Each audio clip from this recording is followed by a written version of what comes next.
All right, we are live. This is Soundbooth Theater Live, and these are the cold reads of The Grinding by Matt Dinniman, Part 2. We are starting on Chapter 6 today. Where are we at? This is not the right one. Making me The Grinding. Here we go. And I'm fucking excited, guys. This is a great book. It's short, so I'll be able to finish it just over the week easily. I think Thursday. I'm gonna aim for finishing Thursday, but today I'm gonna go a full 3 hours. That's gonna take us well into 40-something% of the book. So really, I'm cheating and spoiling the shit out of you guys.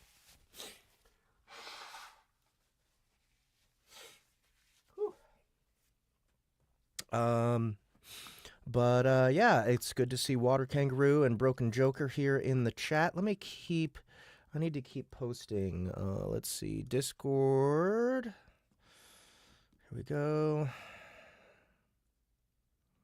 Cold reads and narrating now. All right, let me just do one of these damn things here. Go to Soundbooth Theater Live as well. Got to post there. Let's get to Reddit.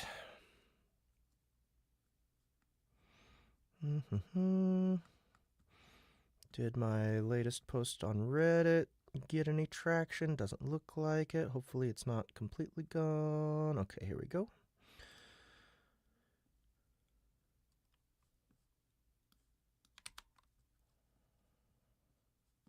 All right.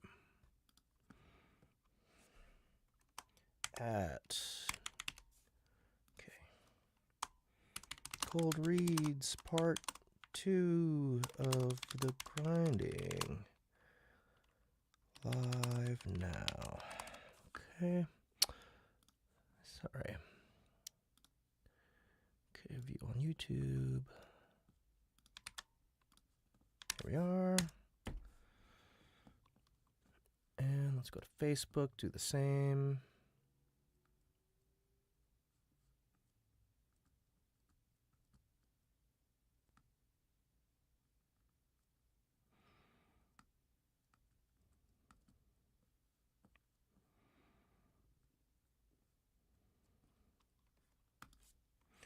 One more cold read for The Grinding.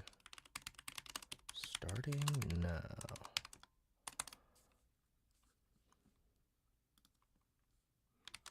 And that's it.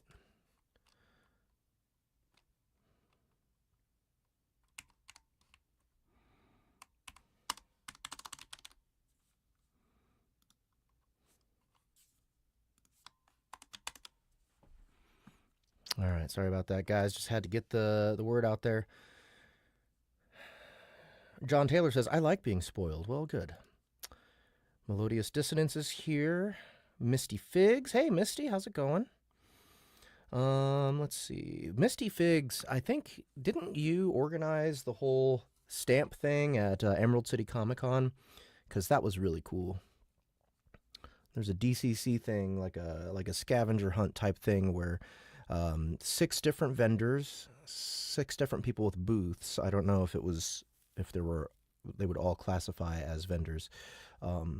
Had like this postcard and they also had a stamp. So you go to each one of these stands and you do some little thing like quote the book or sketch one of the characters. And you would get a stamp, and if you collect all 6 stamps and come back to Misty Figs, she would give you a fucking epic loot box of like stickers and pins and what was my favorite thing out of there? I think there was a keychain. I think there was a keychain in there that I liked. But anyway, it was all DCC stuff. It was great. So thank you so much for everyone out there who's like doing this, fan-made, scrappy promo on DCC. It's just amazing how much work you guys put into this fictional world. I really appreciate it, and so much of our success is due to you guys who are just obsessed with this series. So really appreciate it. But yeah, on to Aw, Misty Fig says we have your donut sketch in a place of honor in our workshop. That's sweet. Yeah, I did play the game. Matt didn't play the game. So, you know, pretty sure that means Matt's a bad person. We'll have to debate on that a little bit. But hopefully he's here listening so that he knows what he's done is wrong or not done.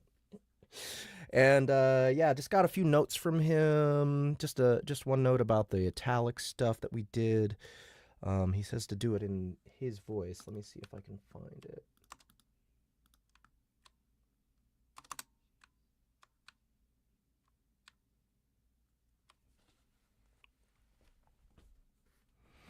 Okay, here it is. She's calling to you right now. They're calling to you.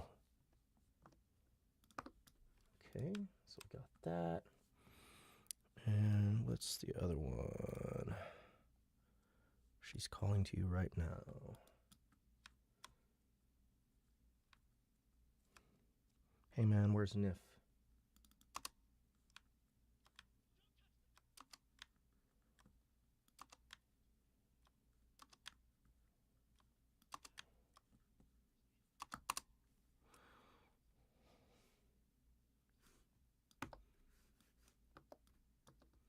She's calling to you right now.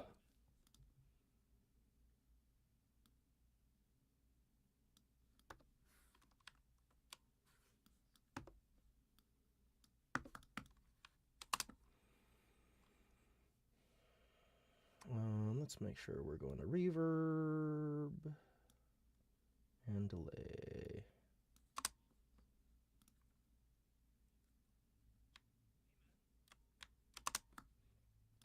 Let's get a little extra space. Okay, sorry. Oh, I forgot to present. Let's see. Share screen, window. I wear a medium t-shirt.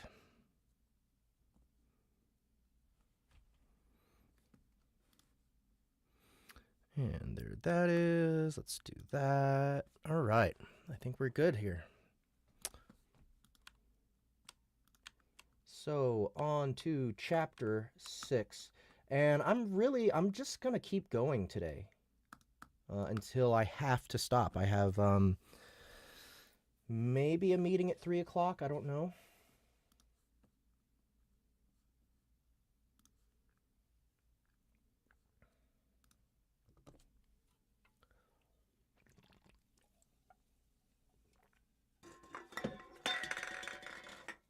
Uh-oh. The cans are building up. I got to clean up after this. There is a lawnmower already going out there, but I closed some windows outside. It's thankfully far enough away that it's not going to be a problem. All right, here's the grinding.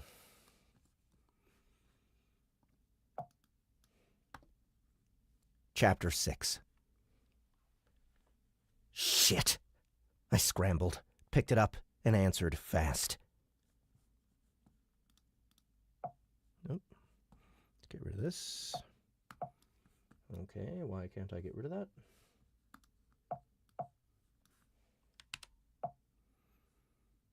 Why are you giving me shit right now?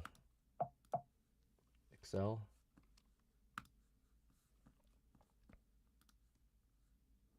Stop telling me about running out of resources, Excel. What the fuck is wrong with you?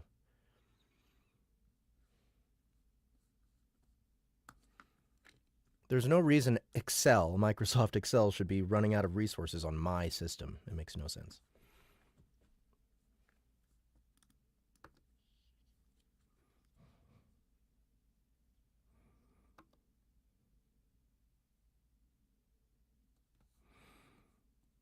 Quick, gargle yogurt at it.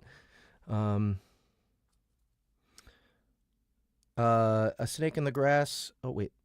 Did I? Yay, go live on Instagram. I almost forgot. Hey, we are live on Instagram now.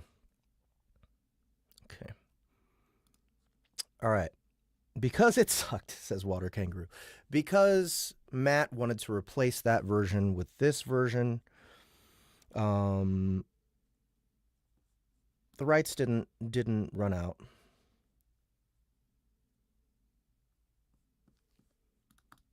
No, he just wanted a new version of it. That was one of his first audiobooks, I think. Maybe his first audiobook.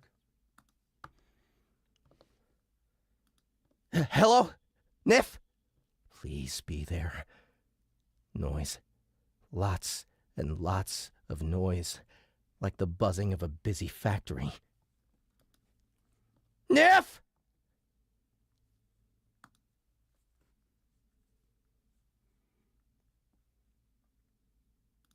All right, let's get this phone done. Let's get a regular phone sound.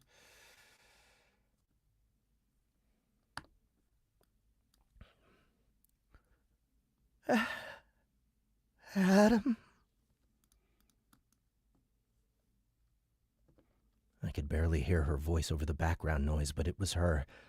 My heart thrashed in my chest. I can't hear. Neff! I called again. Had she fallen off the monster? Escaped? She must have. Where are you? I'll come get you right now! Adam, she said, crying and talking rapidly. I can't hear you. I don't know. I need help, but I'm in a van, a truck, one of those armored bank trucks. Talking rapidly, let me try it again. I can't hear you. I don't know. I need help, but I'm in a van, a truck, one of those armored bank trucks. You're free?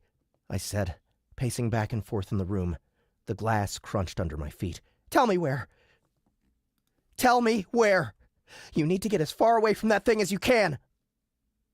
Tell me where. You need to get as far away from that thing as you can.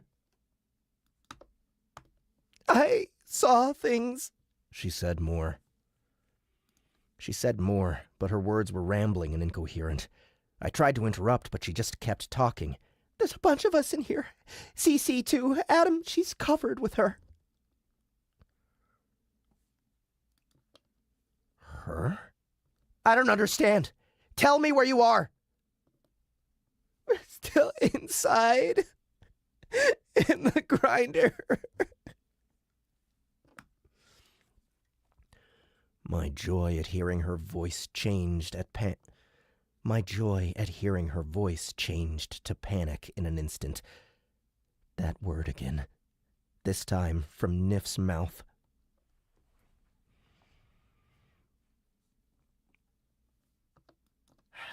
How are you calling me? Her voice sounded odd, a mixture between panic and something else I couldn't figure out. The bigger she gets. They lifted the truck up into her, and we got in, and we pulled Cece in. To keep her safe, I think, but part of Cece hangs outside, so she can connect, but she fills in any way of escape. Adam, I can barely feel her. Adam, I can barely feel her. Those of us who are loose, we touch her, and nothing happens. We're locked in here. Adam, it's like she doesn't want us anymore.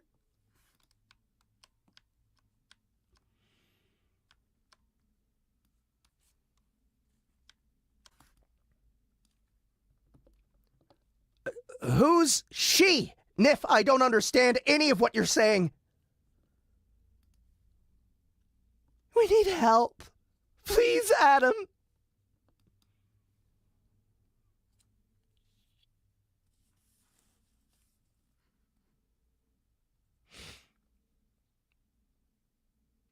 The power blinked out, and it stayed out. The cordless phone in my hand went dead. I screamed in frustration. I ran to our hallway closet and tore it open, looking for that old corded phone that connected directly to the wall. Please be here. Please be here. I found it after what seemed like hours, and I rushed, plugged it in, and dialed. Nothing happened. I hung up and listened. No dial tone. Either the phone was broken or the phone line was dead. I cursed and threw it across the room. I went outside, and a group of my neighbors stood there in the gravel surrounding a boombox. They stared at me, mouths agape. I must have been pretty loud in there. "I need a cell phone, please!" No one moved. "Please! My wife is caught up in that thing, but she just called me!" That got them moving.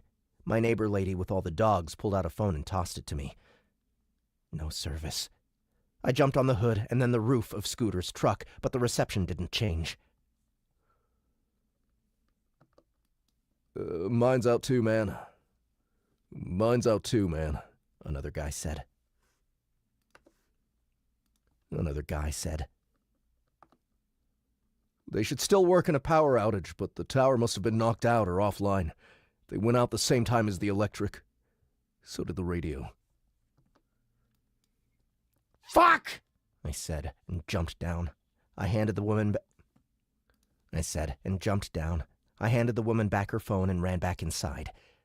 Think. I paced back and forth. Outside, the whip-crack of more explosions ringed the air.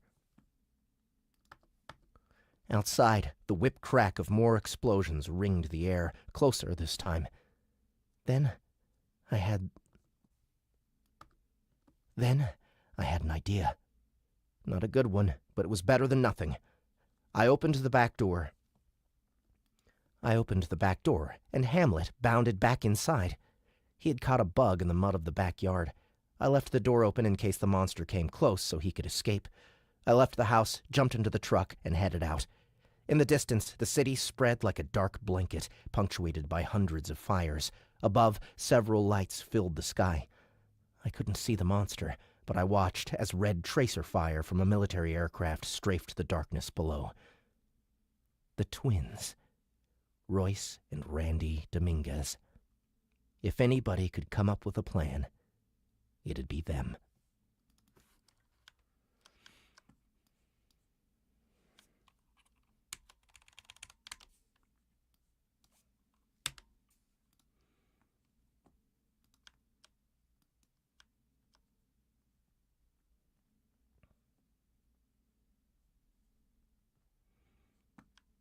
Okay, so I need to start creating notes.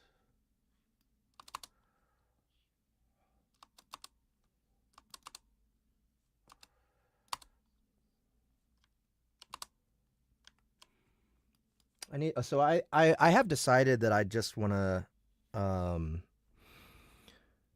I want probably Annie to take on the voices for the grinding, the female voices.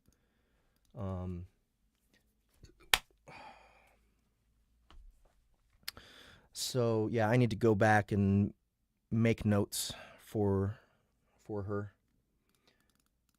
And maybe I'll get Ryan to play the twins.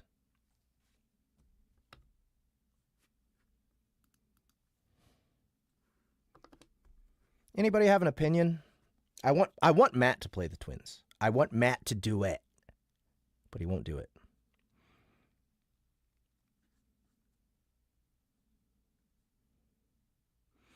Oh shit, we got 4 people watching on Insta. Hey, Gilly Grist. It's always wild to watch the creative process. Joel so has joined. Why won't he? I don't know why he won't. Because he hates all of us.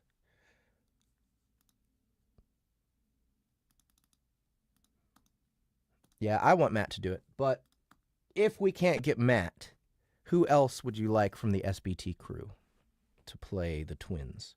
We'll get to them in just a sec. Chapter 7.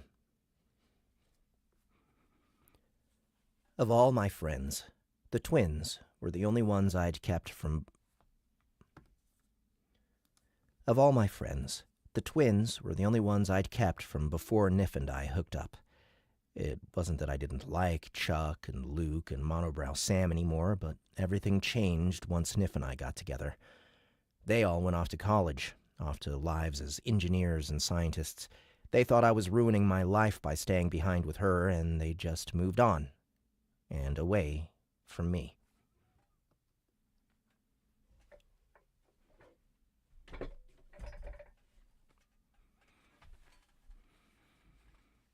Yeah, Monobrow Sam mentioned.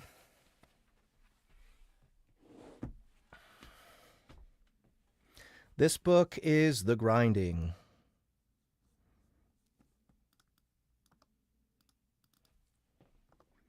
I didn't try too hard either to keep in touch. Niff's circle was much more accommodating and friendly than I thought they'd be, at least once I started to look the part. Niff's circle was much more accommodating and friendly than I thought they'd be, at least once I started to look the part. The twins knew a bit about being ostracized, and they lived in a community that had The twins knew a bit about being ostracized, and they lived in a community that had accepted them for who they were. They remained in Tucson, even after their parents moved away. They remained friends with me, and my new friends, along with all the old guys from high school. You might not recognize their names, but I bet if you've ever watched television, you've seen the twins. They had a reality show for a while that followed them around high school until the principal kicked out the camera crews. He'd heard the producers were bribing girls to fake interest in the twins. I appeared on the show too, 3 whole times, but this was all before we became close friends. I didn't have any speaking parts. Niff showed up a couple times also, scowling in the background.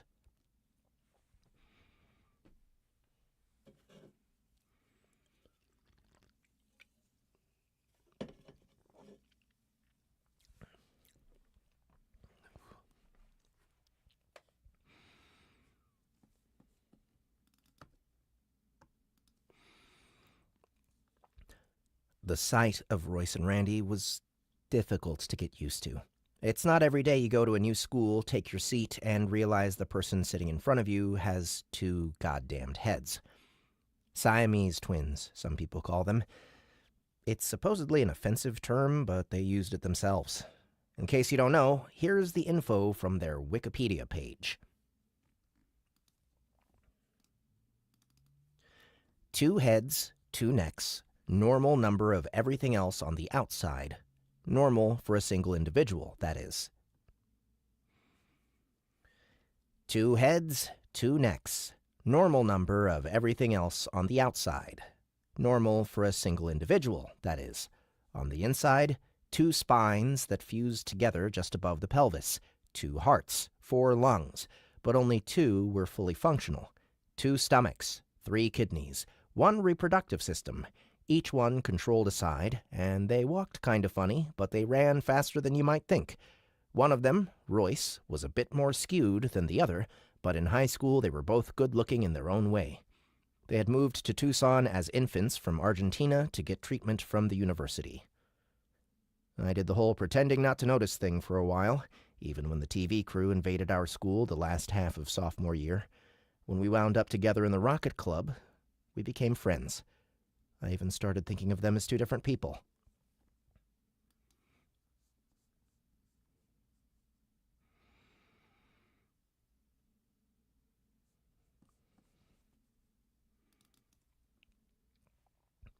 It's funny how different they were. Both of them were geniuses, even back then.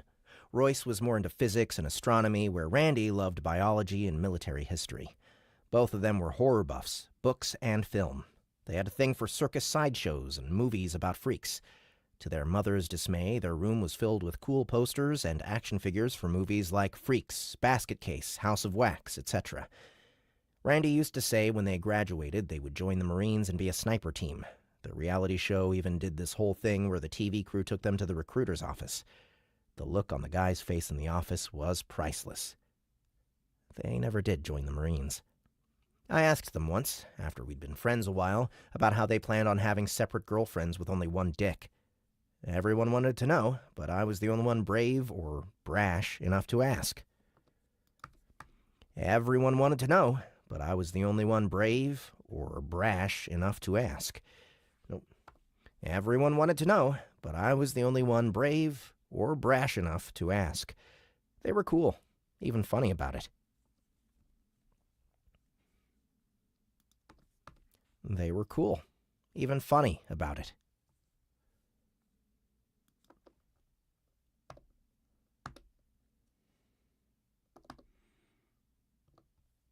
That'll be the best part, Royce said.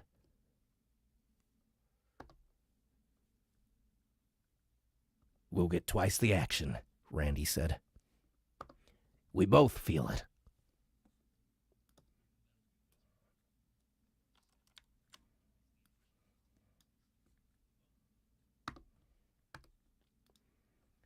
We both feel it.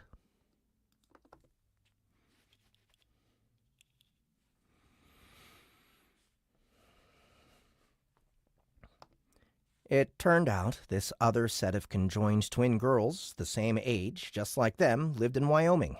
The TV producers set it up so they could meet for the first time, and they had this grand idea that the four of them would fall in love and have foursomes and all that. It turned out they hated each other. Randy called one of them a cunt with all the cameras rolling.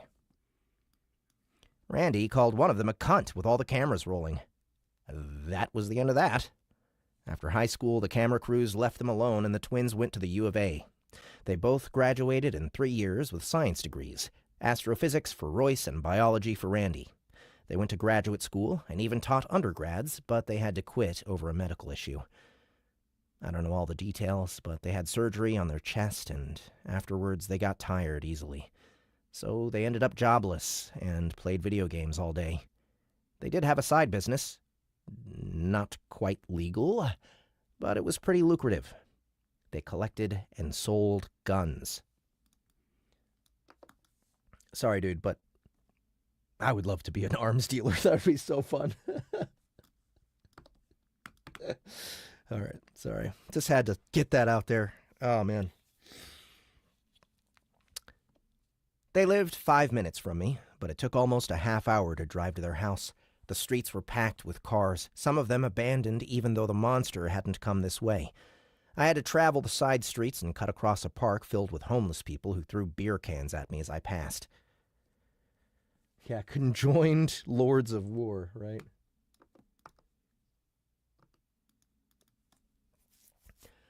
Once I got to Royce and Randy's place, there was no view of the rest of the city.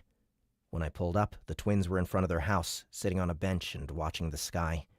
Airplanes and helicopters continued to strafe the grinder, but never dropped any bombs. Based on the position of the aircraft, it looked like it was a good 8 miles or more away, still on the south side of town.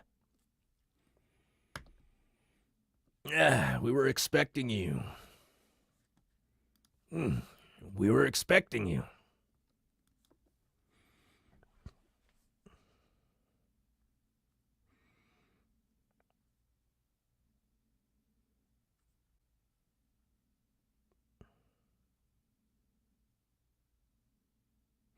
Yeah. What was that from? What book was that from? Book 5, right.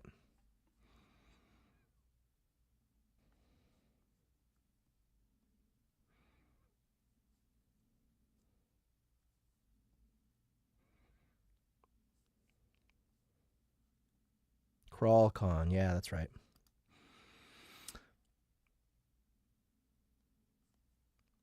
Zophael Caleb asks, when are we getting the Shivered Sky audiobook? I don't know. I haven't read it. It looks good. Hold on, let me go look at it. Shivered Sky.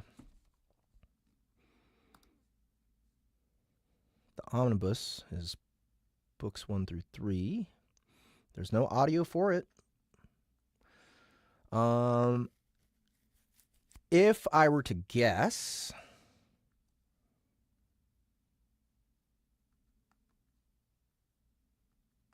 I would say that Matt would be totally cool with us doing the Shivered Sky for him. But I don't know. I would say you guys should help campaign for us. Poke Matt and say, hey, get SBT to produce this for you. It's money.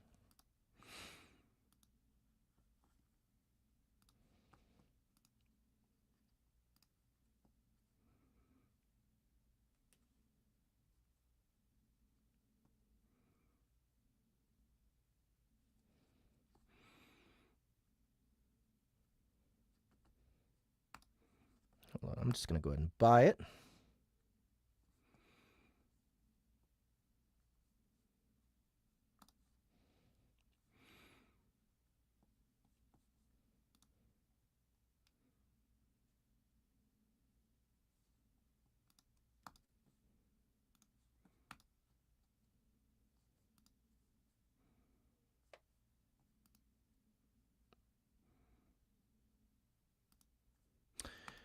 You know what? I'd love this to be an Annie Ellicott project. How do you guys feel about Annie Ellicott narrating The Shivered Sky?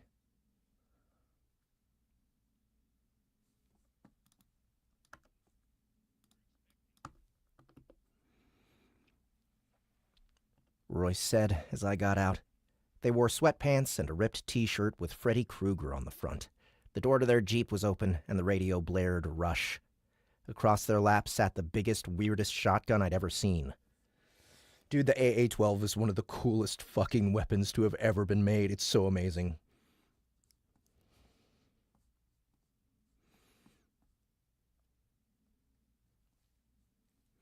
Okay.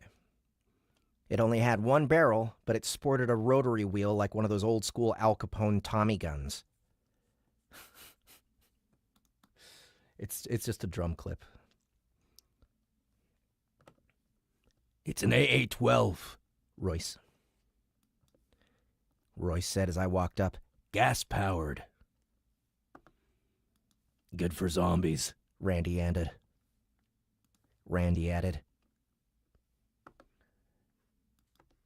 Not so good in this situation.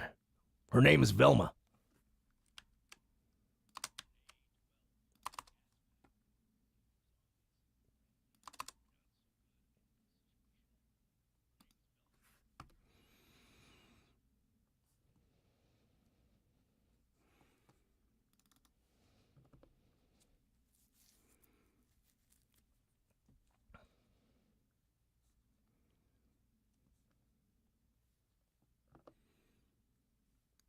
Like the hot chick from Scooby-Doo, Royce said.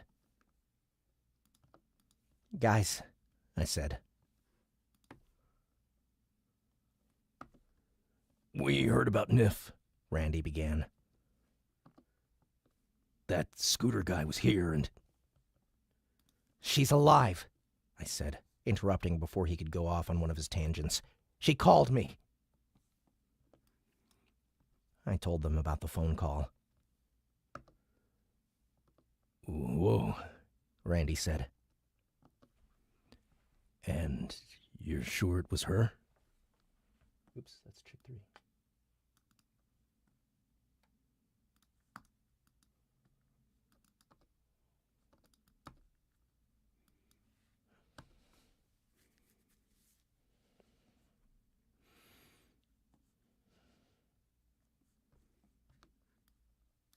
Of course it was her! I want to help her escape. And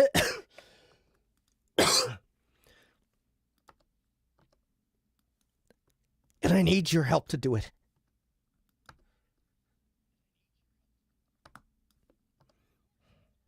I said. I swallowed.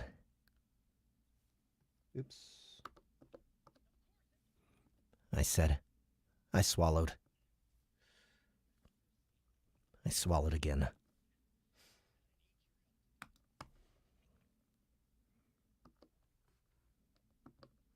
I've already figured it out. It's an illusion. I've already figured it out. It's an illusion. God damn it, Royce, are you listening to me? God damn it, Royce, are you listening to me?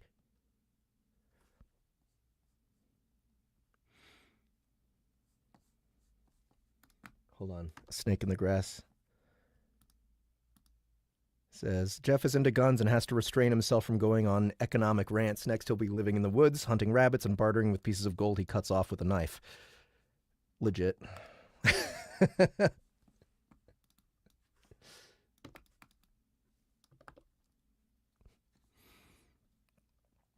I'd lost him. He just went on with his crazy theory. It's not physically possible. It's not physically possible for that creature to exist. He shook his head while Randy looked on in scorn. If it was that size, it'd collapse under its own weight. Though I gotta admit, the human shield angle is pretty smart. Flesh is especially good at stopping bullets. Plus, there's the psychological aspect. I imagine it's fairly difficult to shoot a missile at a creature when you see your grandma sitting on its shoulder through the crosshairs.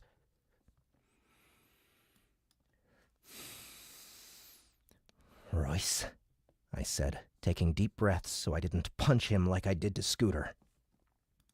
I said, taking deep breaths so I didn't punch him like I did to Scooter. It's not an illusion. Have you looked out there? I waved. I waved toward the city. I waved toward the city. Half the fucking town is on fire. I saw it burn. I saw it burn. Didn't Scooter tell you how it came to be? He saw it too. He was closer than I was.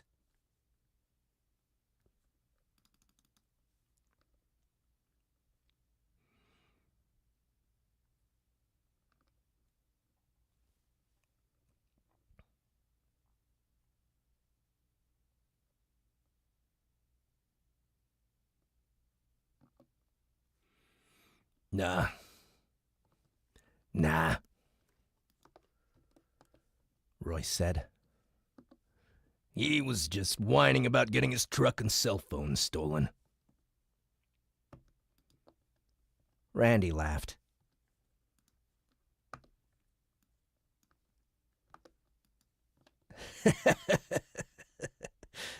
His nose is the size of a turnip. We didn't know you had it in you. Damn it. His nose is the size of a turnip. We didn't know you had it in you. I don't give a shit about that little fuck. We need... Wait. This is important, Royce said, interrupting. That was their thing. Besides having two heads, I mean. They interrupted. A lot. They drove half-hour teachers into early retirement. That little dude is really pissed about you jacking his truck. He's got friends with him, too. Those skinhead bastards. The real ones, not the wannabes. We just sold him a Glock. You sold him a gun? When you knew he was looking for me? They shrugged. We didn't know until after he had it in his hand, Royce said. But don't worry. But don't worry. But don't worry, Randy said.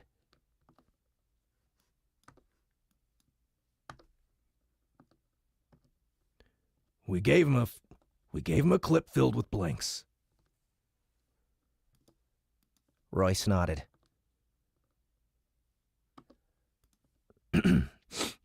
Except there might be one in the chamber. I can't remember. So try to get him to fire a warning shot first. After that, you can fuck with him.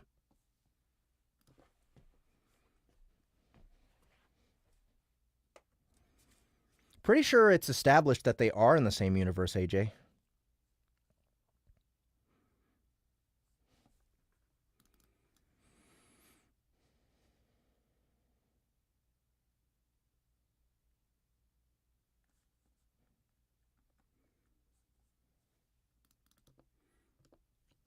Under other circumstances, the thought of someone pissed at me enough to buy a gun would freak me out beyond words. But at the moment, I didn't give a shit. Look, fuck Scooter.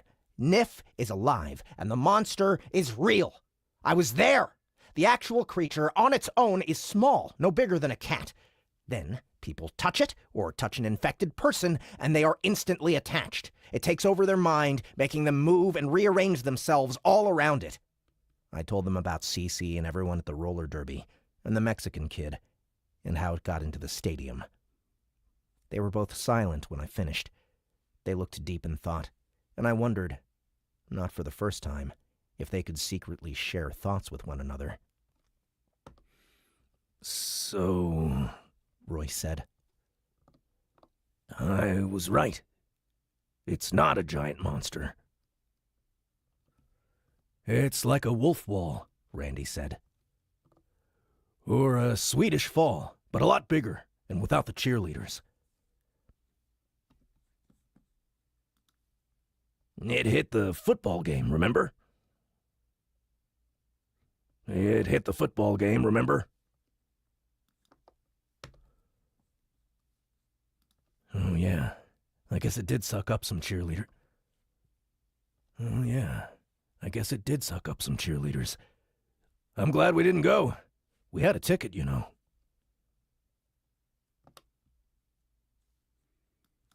If I have to sit through one more insipid football game just so you can get a faggy cheerleader... Fuck. If I have to sit through one more insipid football game just so you can get a faggy cheerleader hard-on... No. If I have to sit through one more insipid football game just so you can get a faggy cheerleader hard-on... Hey... It's your cock getting hard, too.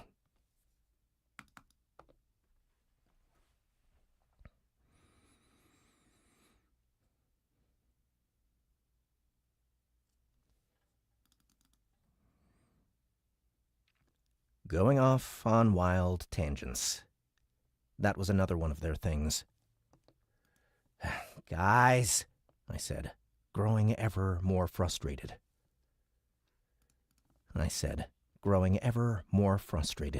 Please! Aliens, Randy said, not missing a step. No, that was Randy, sorry. aliens. Aliens.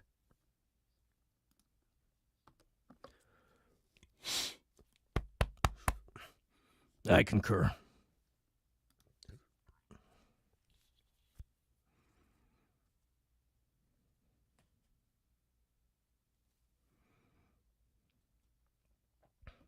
Royce said, Softening us up for an invasion. Do we know if this is only happening here? I don't know, I said. It was the first I thought of that.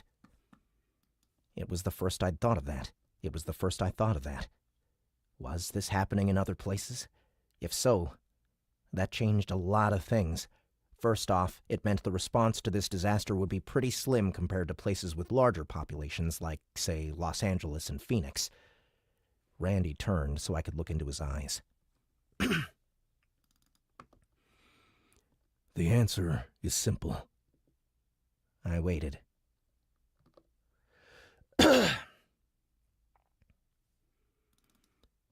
You gotta kill the thing attached to your wife's cousin. No shit. How do I get to it? We don't know, Randy said. Listen, you're the smartest guys I know. I need ideas. I need to save Niff. She's in an armored car, right? Royce asked. Interesting. I wonder why to do that for her. There must be something important about her.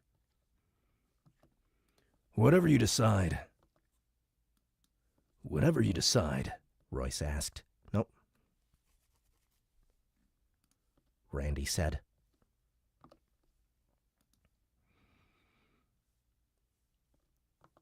You better do it quick. They're going to drop a Moab on that thing sooner rather than later, and that won't be pretty. It'll spread Soylent Green all over the Southwest. Royce nodded. We'll be seeing some fat coyotes in the coming months.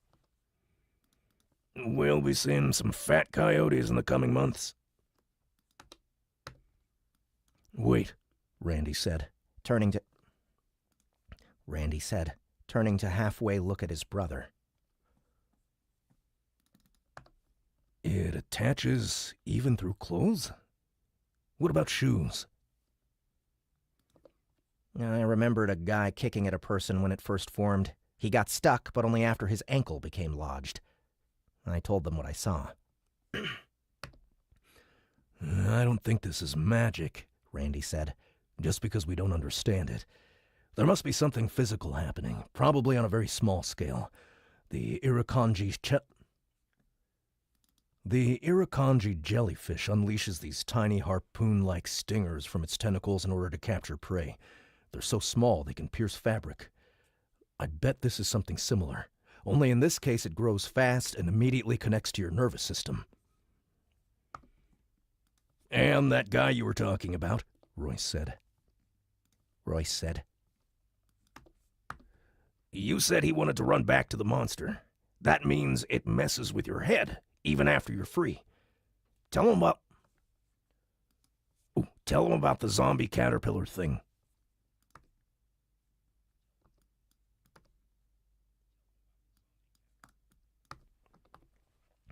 Randy nodded. All right, gotta look this one up.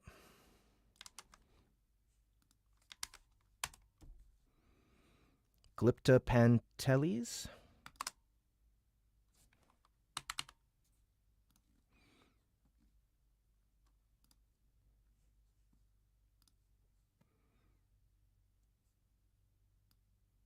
Glyptopanteles? Got it.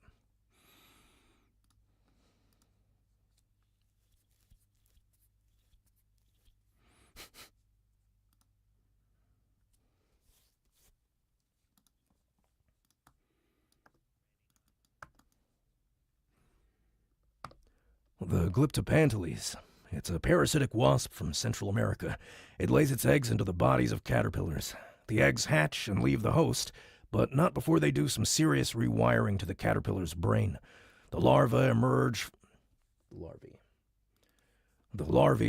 from the caterpillar's skin and attach to a branch or leaf to pupate.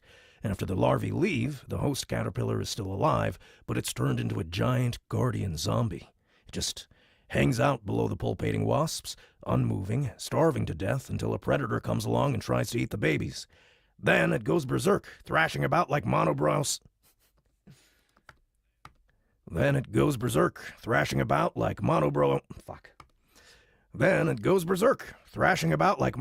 Sam at the Metallica concert. You remember that shit? Anyway, it's been brainwashed into protecting the baby wasps.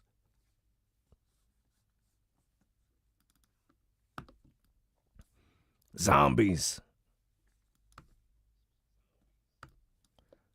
Royce said. He patted the gun on their lap. Maybe we'll get to use Velma after all.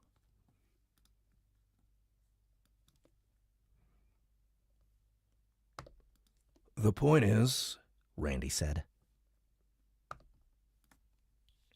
it may seem like an indestructible, earth-stomping magical beast, but even the craziest biological entities still have a scientific basis for existing. And that means there's got to be a way to kill it.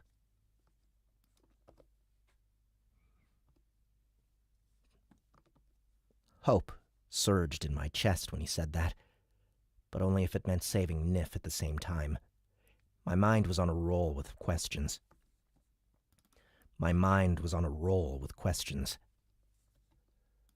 What about these caterpillars? What happens to them after the wasps hatch and fly away? They shrugged. They die a day or two later. Horrified, I looked between the two.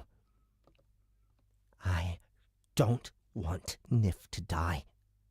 I don't want her to be a zombie either. Royce patted my shoulder. Like we said, it sucks. But there might not be anything you can do. This isn't the kind of monster that's usually defeated by a single dude in the movies. I don't care about defeating the monster. I just want to save my wife. Or die trying. I didn't realize it until I said it. But I meant it. I would die to save her. That's a pretty potent realization. And I know people say shit like that all the time. I can't live without you, baby. But I knew it was true. I could feel it in the beating of my heart. I had run away from the monster earlier, which was the smart and prudent thing to do, but I had felt so damned guilty and empty about it. Which was the smart and prudent thing to do, but I had felt so damned guilty and empty about it. Now I realized why I felt that way.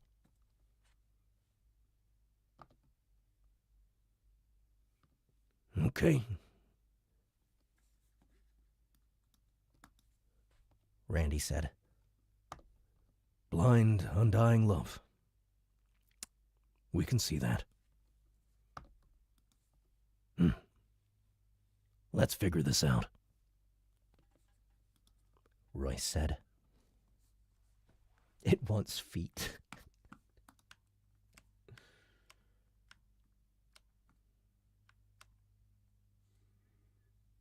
All right, so real quick, I'm going to listen to this conversation.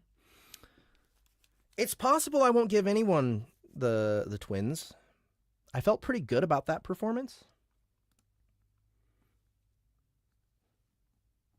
But I want to hear how this plays out.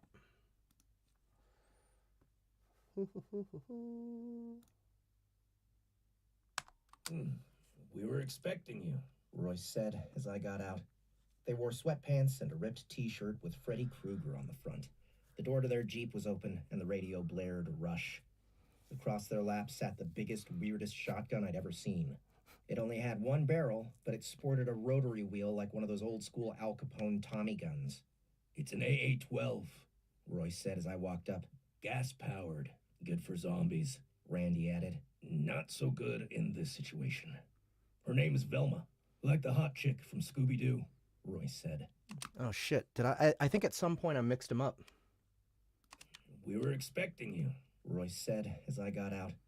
They wore sweatpants and a ripped t-shirt with Freddy Krueger.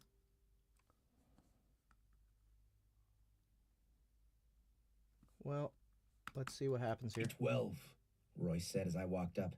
Gas-powered. Good for zombies, Randy added. Not so good in this situation. Her name is Velma, like the hot chick from Scooby-Doo, Royce said. Guys, we heard about Nif, Randy began. That scooter guy was here and She's alive, I said, interrupting before he could go off on one of his tangents. She called me. I told them about the phone call. Whoa, Randy said. And you're sure it was her? Of course. That scooter guy, Randy began. Okay, yep, so this is where I got him mixed up. Shit.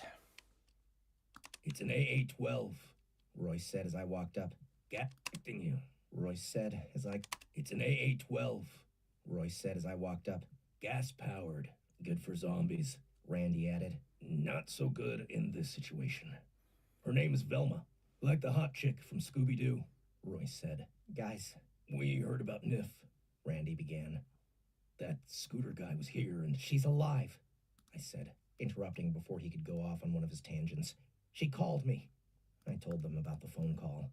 Whoa, Randy said. And you're sure it was her? Of course it was her, I said. I swallowed. I want to help her escape. I swallowed again. And I need your help to do it. I've already figured it out. It's an illusion.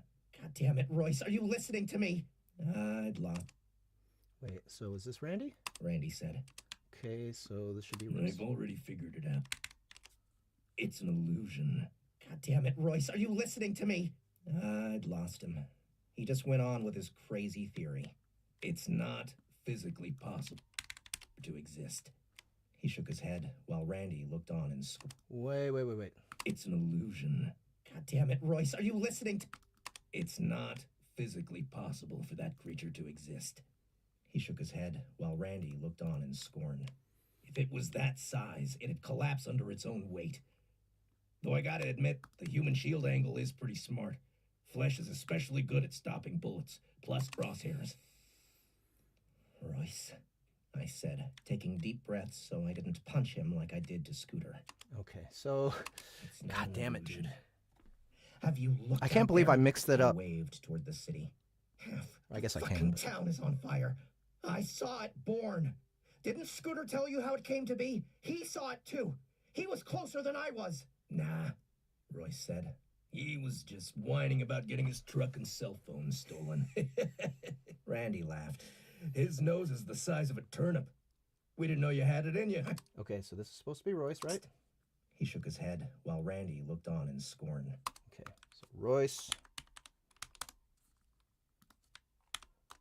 Randy.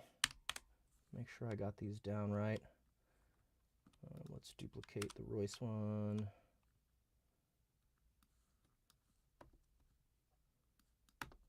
Let's keep that dude too.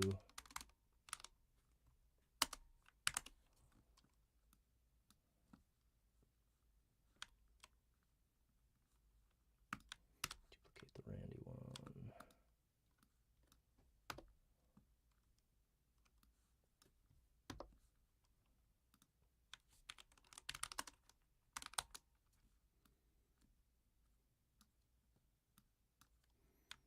There we go. Imagine it's fairly difficult to shoot a missile at a creature. Help to do it. And I've already figured it out. Damn it, Royce, are you listening to me? I'd lost. Nah, Royce said. He was just whining about getting his truck and...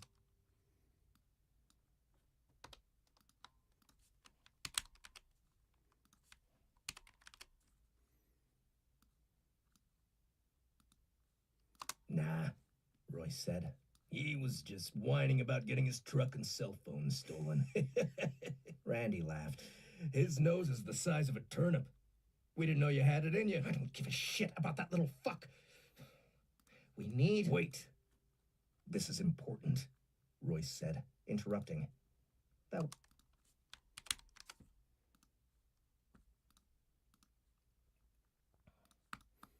I think I get it all wrong from here. Royce said, interrupting.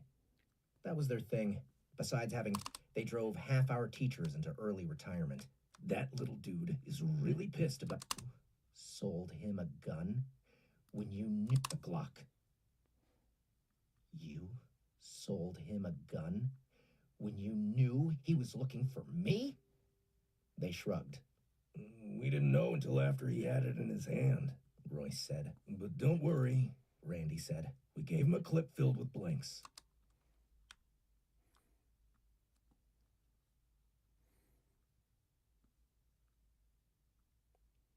Okay, pretty sure I have them completely mixed, like, exactly mixed up from here.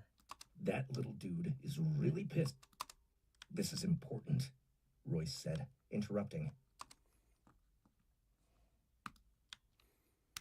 So let's do this.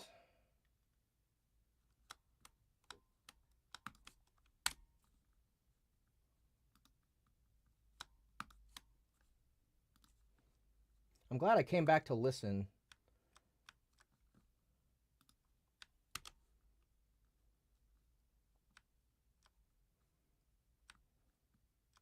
Turnip. We didn't know you had... We just sold him a Glock. You? Know you had it in you. I don't give a shit about... We need... Wait. This is important. Okay, so this is supposed to be Royce.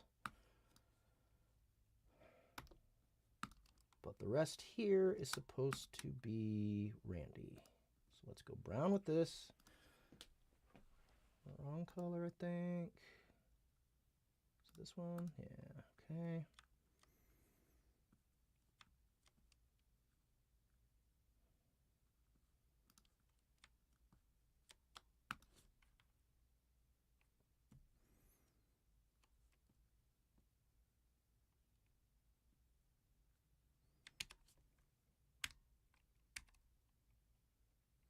How am I going to do this? From here is where it switches. The McGlock. You? So... They shrugged. We didn't know until after. This is important, Royce said. Okay, that's Royce. Royce should be green.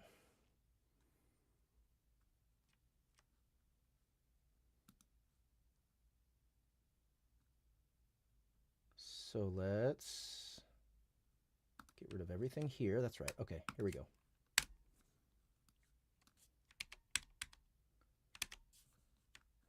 Get rid of everything here. Yeah. Do this. I don't know why that took me so long to figure out. That was so stupid. But he had it in his hand, Royce said. But don't worry, Randy said. We gave him a clip filled with blanks. Royce nodded. Except there might be one in the chamber. I can't remember. So try to get him to fire a warning shot first. After that, you can fuck with him. Under other circumstances, the thought of someone pissed at me enough to buy a gun would freak me out beyond words.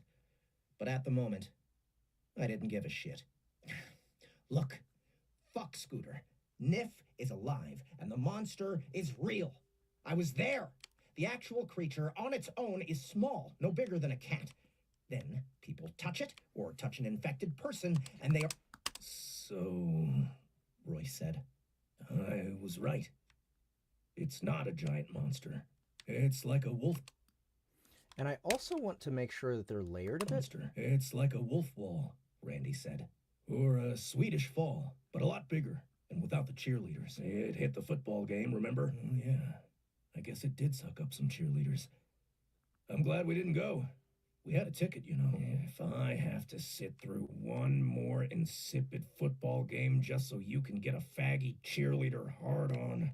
Hey, it's your cock getting hard too. Howard, good for zombies, Randy added. Not so good in this situation. Her name is Velma, like the hot chick from Scooby-Doo, Royce said. Guys, we heard about Niff, Randy began. That Scooter guy was here and she... A ticket, you know. If I have to sit getting up... Aliens, Randy. Guys, I said, growing ever more frustrated. Please. Aliens, Randy said, not missing a step. I concur, Royce said, softening us up for an invasion. Do we know if this is only happening here? I don't know, I said. Yes. The answer is simple. I waited. You gotta kill the thing attached to your wife's cousin. No shit. How do I get to it? We don't know, Randy said.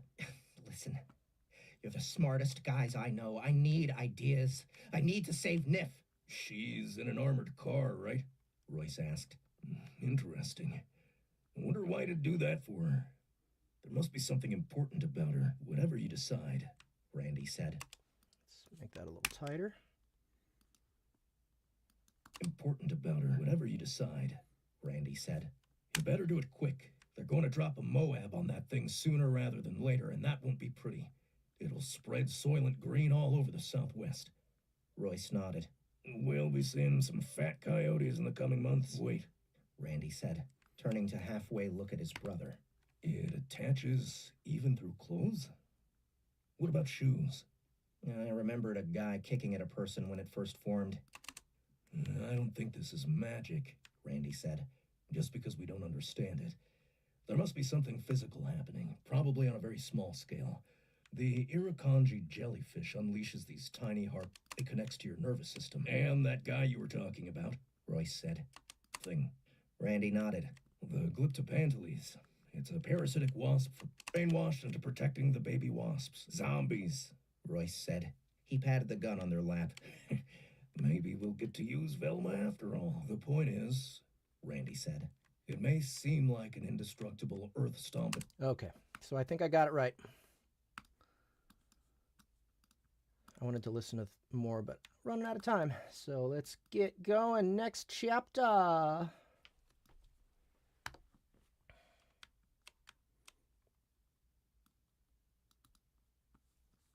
They're a fun couple of characters.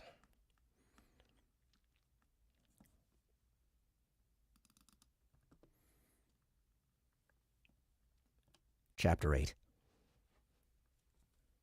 Local radio didn't work, but satellite radio did, and the twins had it in their Jeep. We sat in their driveway, listening to news reports, trying to come up with a plan. The national media had no idea what the hell was going on. Tucson was the only place this was happening. They had the video shots from the football game to analyze, but nobody on the radio could agree on anything. The outside world had precious little contact with Tucson. Only a few people with satellite phones and internet connections could communicate, and rumors swirled. Still, we learned a few things. The entire Tucson airport and airfields at Davis-Monthan.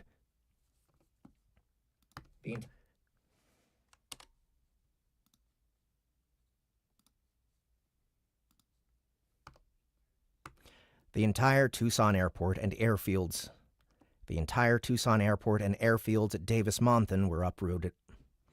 The entire Tucson airport and airfields at Davis-Monthan were uprooted and unusable. The grinder was mostly spread out close to the ground, though it would occasionally... The grinder was mostly spread out close to the ground, though it would occasionally rear up like a cobra or tsunami. It was using dead bodies as highly effective ammunition against helicopters. The Tucson police chopper was crashed and smoldering on top of a Los Betos somewhere on the south side, and another helicopter had crashed right into the side of A Mountain, setting the entire hill on fire. Despite the video from Arizona Stadium, nobody could get past describing the monster as anything other than a giant Godzilla-like entity.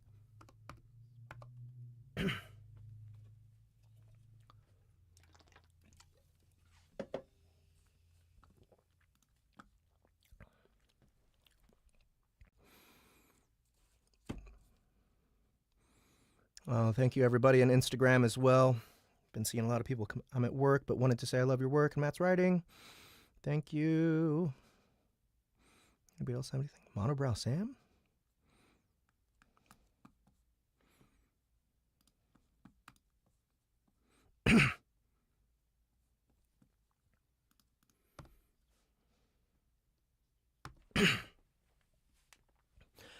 Despite the video from Arizona Stadium, nobody could get past describing the monster.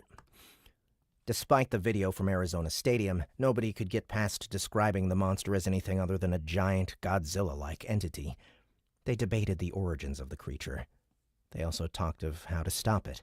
They played clips from an earlier press conference, and the military monotone voice said flat out that they would never use a nuke as long as the creature remained in a populated area. Other options were non-lethal.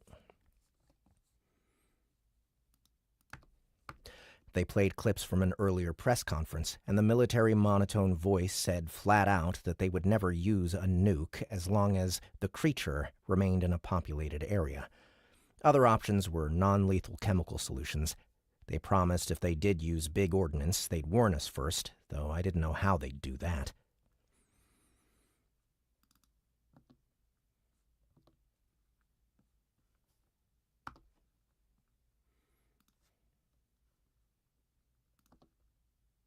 Nope. Randy Royce. Nope. Royce should be 4. Yeah, okay.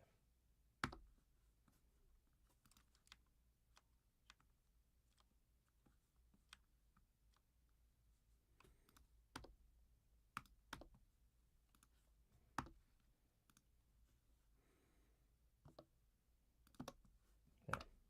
Nope. Crap.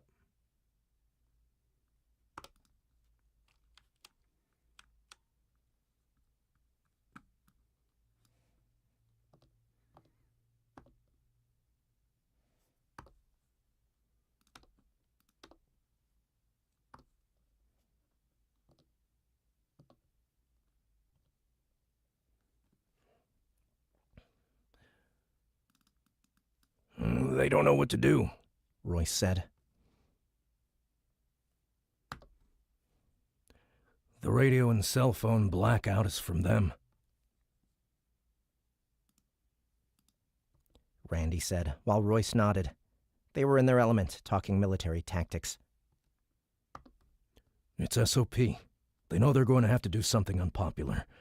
They don't want burning babies shown live on CNN.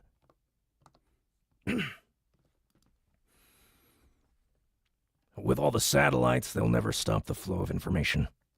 With all the satellites, they'll never stop the flow of information. Royce said. Randy grimaced. But they can sure try. They won't nuke. Royce said. Royce said.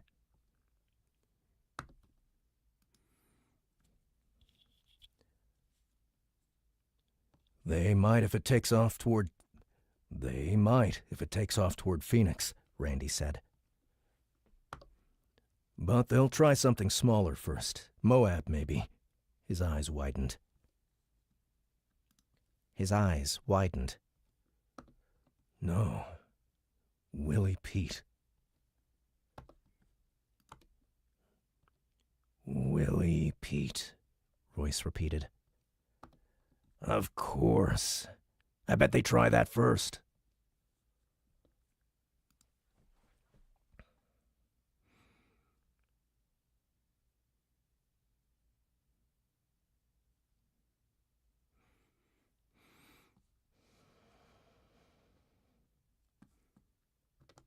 He looked at me. Shit, man. You want to be anywhere near ground zero when they drop that? There's no defense. What's that?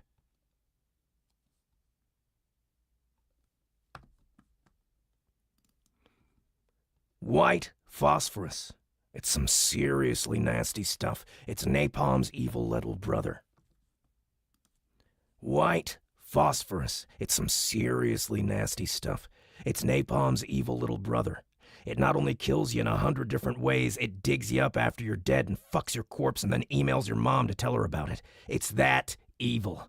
It combusts at 80-something degrees. It'll burn a hole right through you like acid blood in Alien, but it's worse than that. You get some on you, and it's over. Even if you douse yourself with water, it doesn't come off easily because it sticks like wax. Once it dries, it just turns back on, reigniting off your body temp just to fuck with you. And if you do manage to get it off, just a small amount in your bloodstream from a burn is enough to poison and kill you anyway.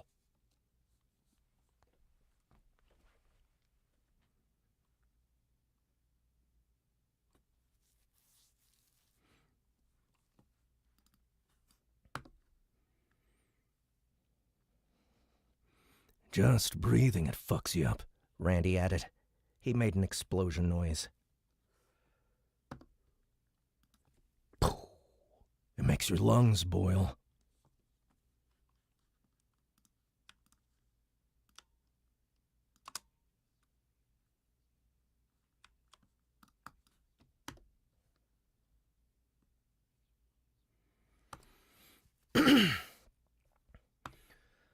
Oh, so, stay away from Willie Pete. Royce nodded. No truer words have been spoken. Guys, this isn't helping. If you want to save your wife, Randy said,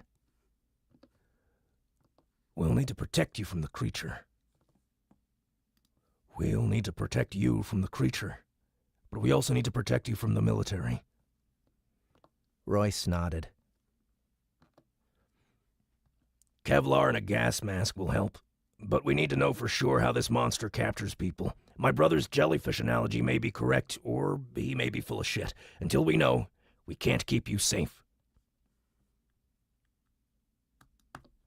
We need a biological sample, a body or a body part that was attached so we can look at it under a scope. We don't have time for this, man, I said. I slipped out of the Jeep and paced on their driveway. Every minute that passed, the chances of me getting Nif back grew slimmer and slimmer. We know somebody, Randy said. If anyone has already figured this out, it's her.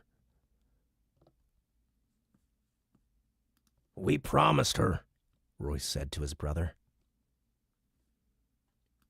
Royce said to his brother. Who? Promised her what? Clementine, Randy said. Royce groaned.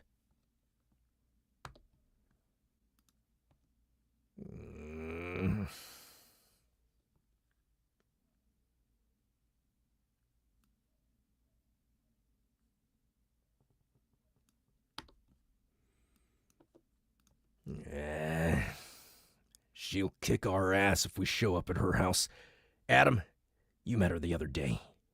She was the girl from the Halloween party. Which girl? Nif and I and the twins had attended the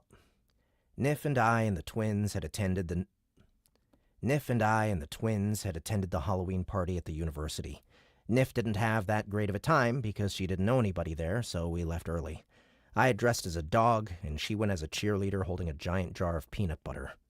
Only a few people had gotten the joke, which had pissed off the already grumpy Nif even more. The twins had worn normal clothes, but Royce decked out in makeup and a wig to make his head look fake. That's funny. I forgot about that.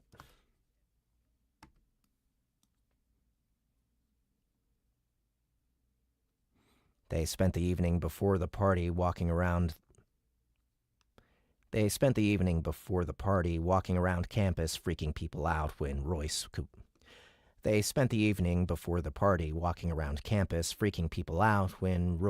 move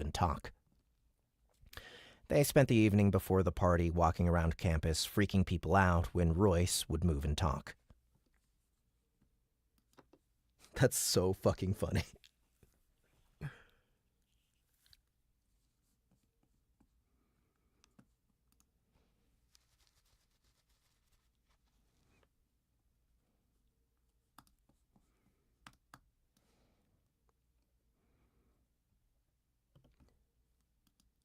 Clementine was the badger. I remembered her. She was drunk on the couch, making out with a gladiator. She had a thick southern accent. How is she going to help?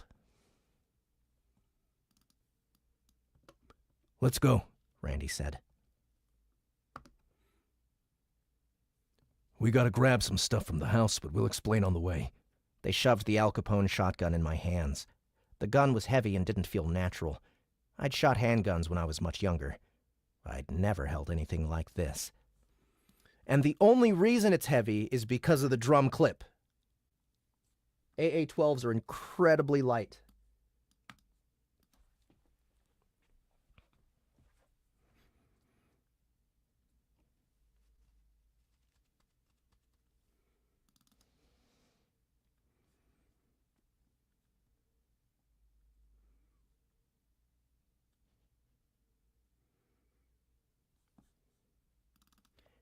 As I held the gun, I worried about something that had been bothering me a lot, especially in the past hour.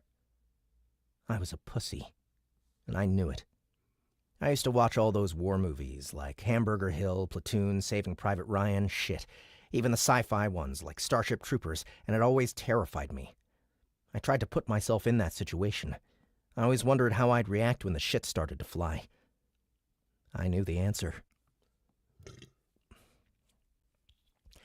I was afraid my fight-or-flight instinct was broken. All I had was the flight part. Once, before we got married, Nif and I were at a Lucky Wishbone waiting at the picnic table outside for our food. This scraggly-looking homeless dude and his wife or girlfriend came up and sat at the table next to us.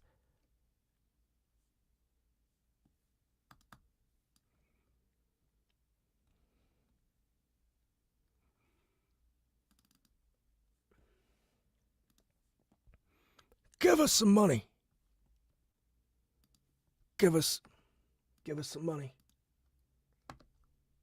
Man, give us some money. Give us some money. The guy said. He said it to Nif. We're hungry. get a job, shitbucket, Nif said. I could be a real jerk sometimes, but when it came to confrontations with absolute strangers, I preferred avoidance. Nif, on the other hand, liked to light every fuse she came across. Small and meek at first glance, her abrasive, aggressive manner caught people by surprise. They backed the fuck down right away. But not always. The guy went crazy. He jumped up on the bench and ripped off his jacket, revealing a frame so emaciated and frail that a strong sneeze could be fatal. He pounded his chest like a goddamned gorilla, and he let out an incoherent, screaming stream of expletives right in my girlfriend's direction. Nif laughed. The guy's companion tried to get him off the bench. He pulled away, and for a moment I thought he was going to haul off and punch Nif right in the face. I froze. I knew I should do something. Anything. But I didn't know what. At the very least, even the most timid of men would put themselves between the crazy and his girl. But I did nothing. I sat there, useless, and I allowed my girlfriend to do all the work. Come on! Come on! The guy's girlfriend said, finally pulling him off the table. She dragged him away as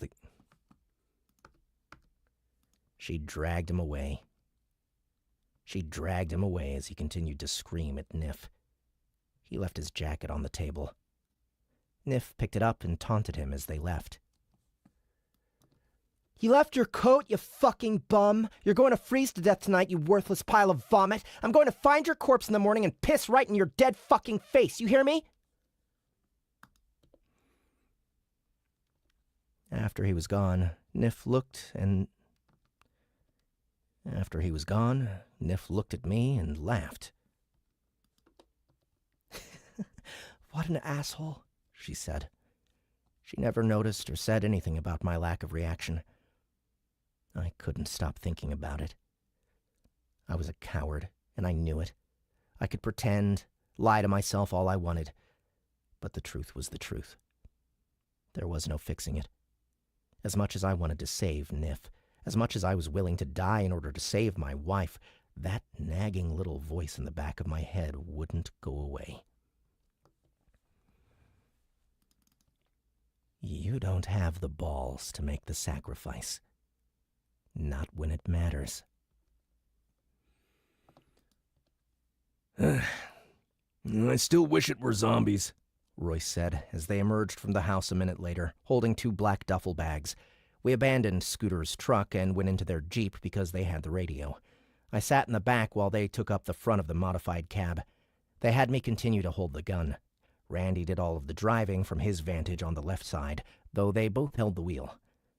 I'm not sure how they managed to drive, but a whole episode of their TV show explained it. I eyed the bags. What's that? Randy said. Our survival. Our zombie survival gear. Loads of cool stuff. Royce continued to grumble. Damn kaiju. Monster finally attacks, and it's the one type we're not prepared for. At least it's not vampires. I don't think I'd be able to handle that. He hates them, Randy said. Werewolves, too. That's not true. Werewolves are cool. Since when?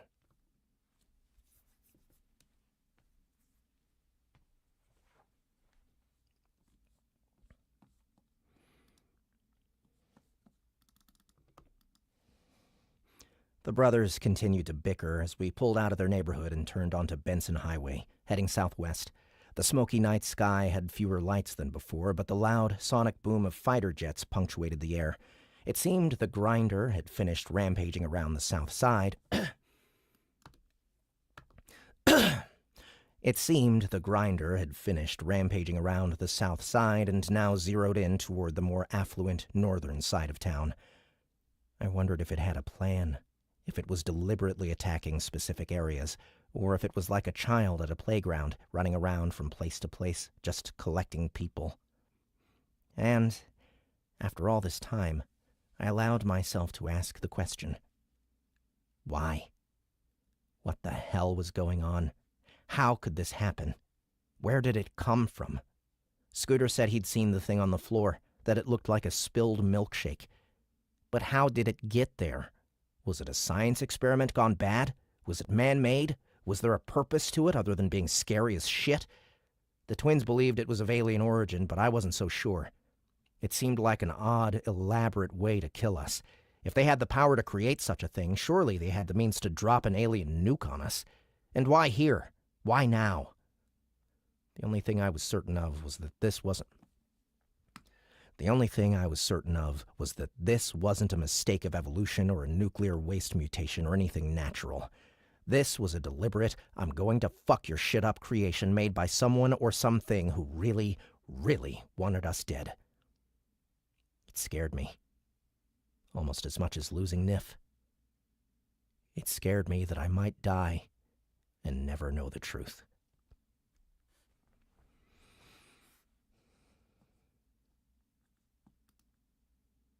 Hey, what's up, Professor Hefe? Good to see you.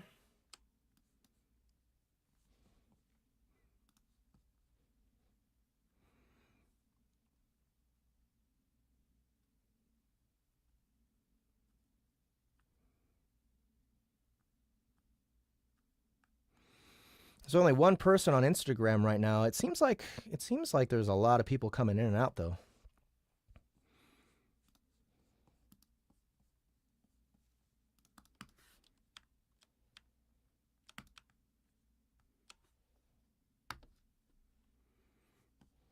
All right, real quick before I keep going, I just wanted to remind everybody, do a little shameless plug here. Go to soundbooth.app to pick up our app, the Soundbooth app, and that is where we're going to be publishing the grinding. It's going to be exclusive there for at least a while.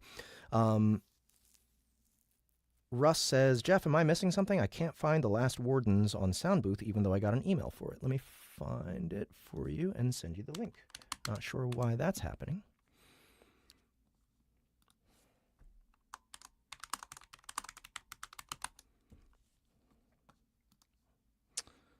Okay, hey, we got some ratings on it, finally.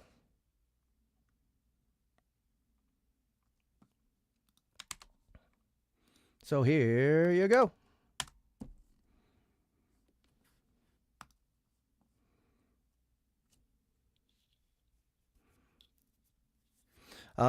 So yeah, The Last Wardens is something that we just published a couple weeks ago. It's an audio drama featuring Felicia Day. I haven't listened to the whole thing yet, but I'm planning to. It's only a couple hours. It's only $5, so pick it up if you haven't already. We also have J.J. Thorne's, what is it? Something Assassin. I haven't listened to this one. Yeah, here we go. Apocalypse Assassin. And yeah, it's no longer free. It was free for the first couple weeks, but now it's $8.99. And this one is narrated by Andy Parsnow. So if you're interested in a new lit RPG, give that a shot. I'm pretty sure it's lit RPG. Let me see. Hold on a second. System Orphans. It sounds like a lit RPG. Yep. So yeah, go check that out.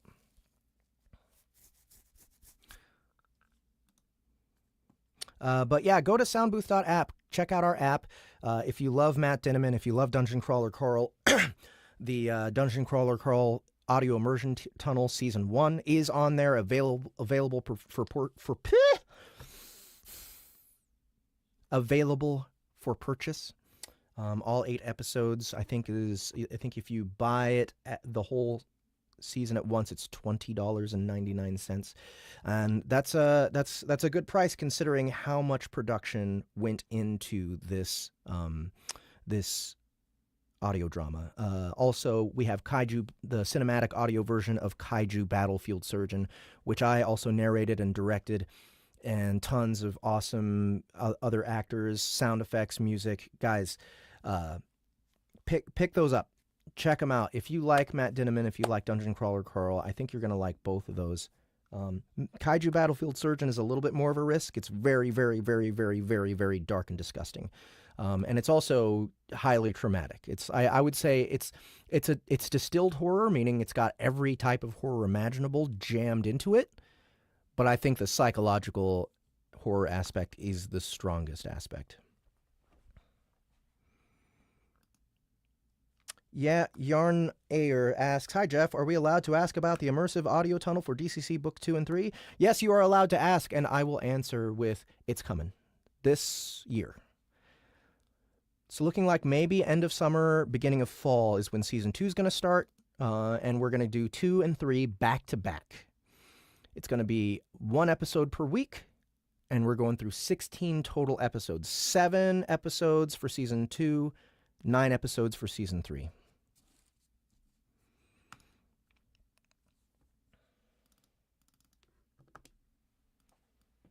Okay.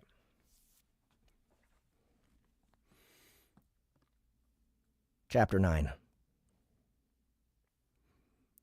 A few moving cars cluttered the road, though it was mostly abandoned ones that clogged the streets. A few moving cars cluttered the road, though it was mostly abandoned ones that clogged the streets. People had fled, or they were hunkered down in their homes. The radio had nothing new to report, just a rehash of the same crap theories about the monster's origin and how the military, the police, the government, whoever, were going to respond. Several callers chimed in and said they should nuke it now before it was too late. It's just Tucson.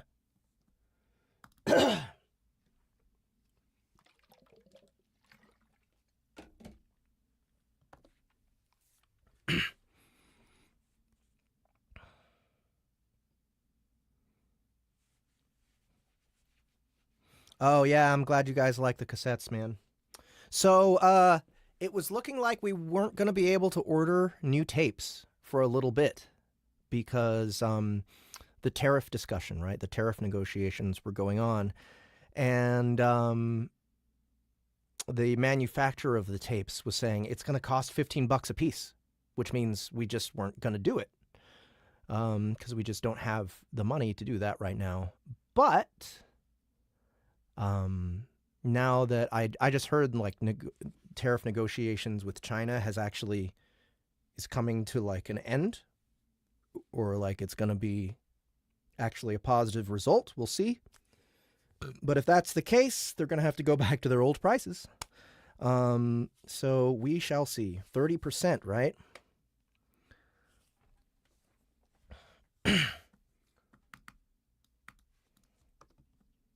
Weren't they at 150 before?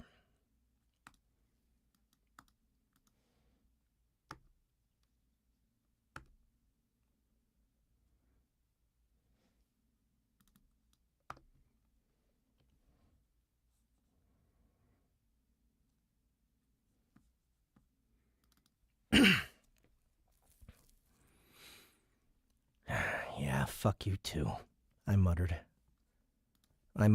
As we picked our way. Royce changed to a heavy metal station, and Iron Maiden's The Trooper blared. I hadn't heard that song in years. I used to listen to it to get revved up before a track meet.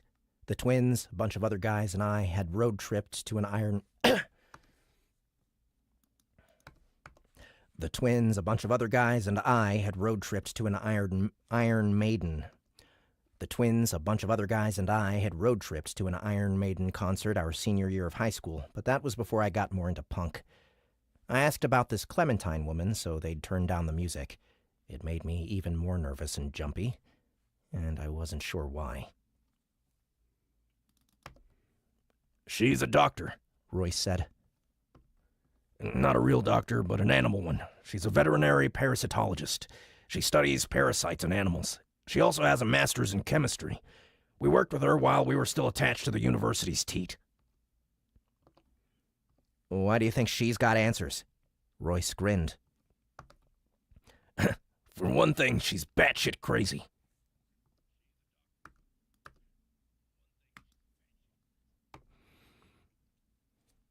And I'm not just saying that either. She's obsessed with cryptozoology. Loch Ness Monster, Bigfoot, fucking Chupacabra, bullshit like that. She wears some freaky headgear when she sleeps so alien brain waves can't get to her. I'm not joking. But she's also smart. She gets published all the time. Randy coughed.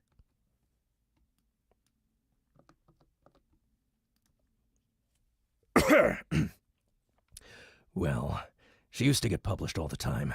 Then she submitted something about lizard people, and that was the end of that. Now she deworms puppies out of the back of a van. Great, I said, not feeling confident at all. It sounds like she's just what we need. Adam, Randy said. Trust me on this. If anybody in town has the biology of this thing figured out, it's her. Hell, I wouldn't be surprised if she's the one who made it. Royce nodded. I hadn't thought about that. She already has the evil lair thing going on, though it doesn't seem her style to make a man-eating, destroy-the-world monster.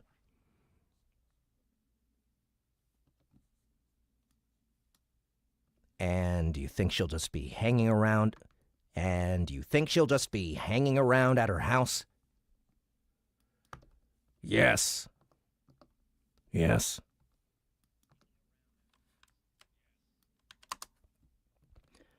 They said. We traveled west on Broadway, past the Park Place Mall and all the big box stores around it.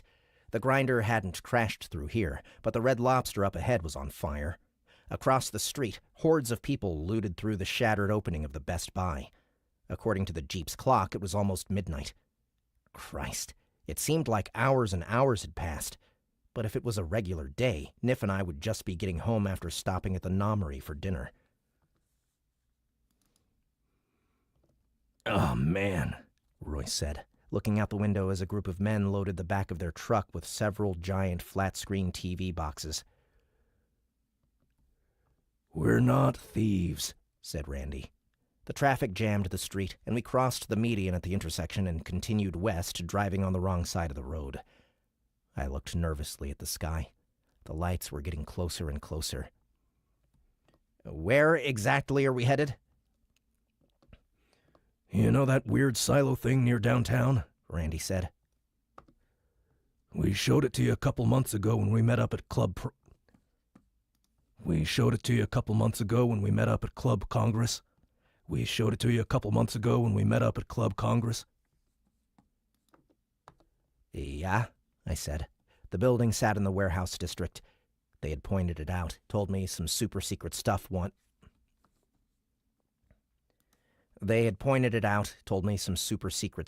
on in there, but they were falling down drunk at the time and I hadn't paid much attention.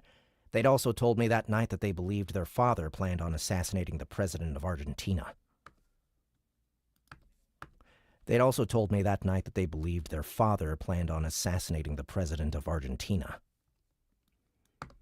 That's her place. She lives downtown? I looked at the circle of helicopters. At the rate we were moving, we'd converge with them right when we got there. Guys. We know, Randy said as he rolled onto the sidewalk to go around a pair of crashed cars. It's going to be a bit of a rescue mission, too. Fuck, I said, pounding the headrest. Randy grunted. Give us a break. She is the mother of our unborn baby, you know. Give us a break. She is the mother of our unborn baby, you know. What?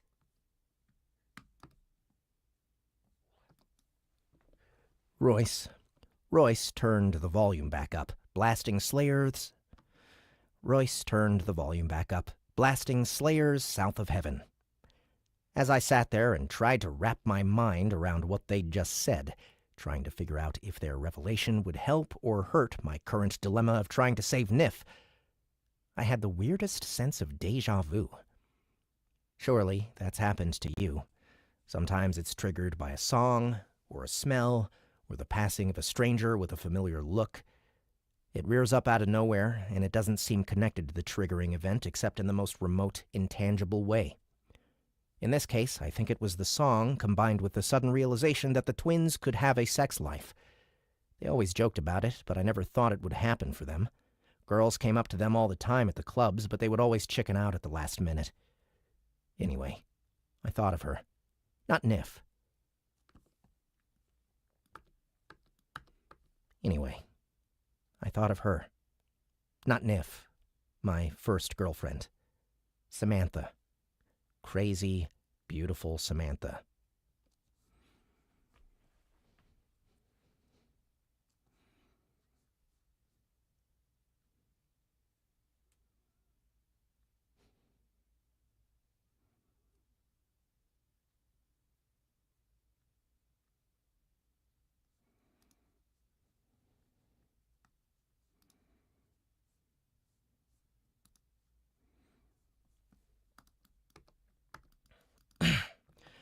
She saw me as a project. When we first met my sophomore year, I joined the chess club, the Rooks, to fill the after-school time between cross-country ending in the fall and track starting in the spring.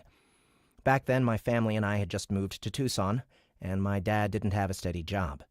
I hated coming home after school to find him sitting on the couch, staring into nothing like one of those Easter Island heads, watching TV while my mom worked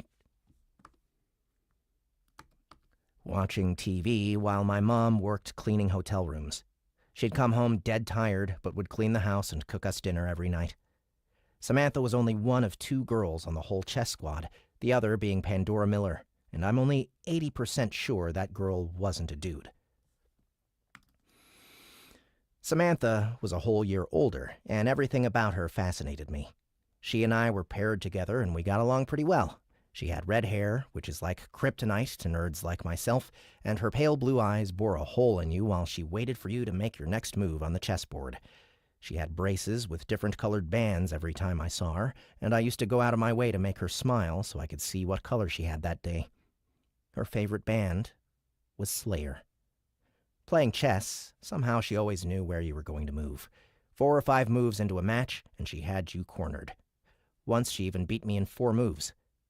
I never beat her. Nobody ever beat her. She acted like that in real life, too. Smart, manipulative, driven. That summer, between 10th and 11th grades, we ended up talking on the phone all the time, and I always had the sense that our conversations were orchestrated dances where I had no real control. This was another chess game to her, only this time I didn't even bother to move the pieces myself. She would pick me up in her red Nissan, and we'd hang out at the mall. I'd always get that look. Why is she hanging out with him? I didn't have much of a style back then. I hadn't many friends yet. I wandered from activity to activity, seeing if I could find something that would stick. I was a faceless, personality-less schoolboy drone. I didn't have tadpoles or a forest to explore that summer, and I had no idea what to do with myself.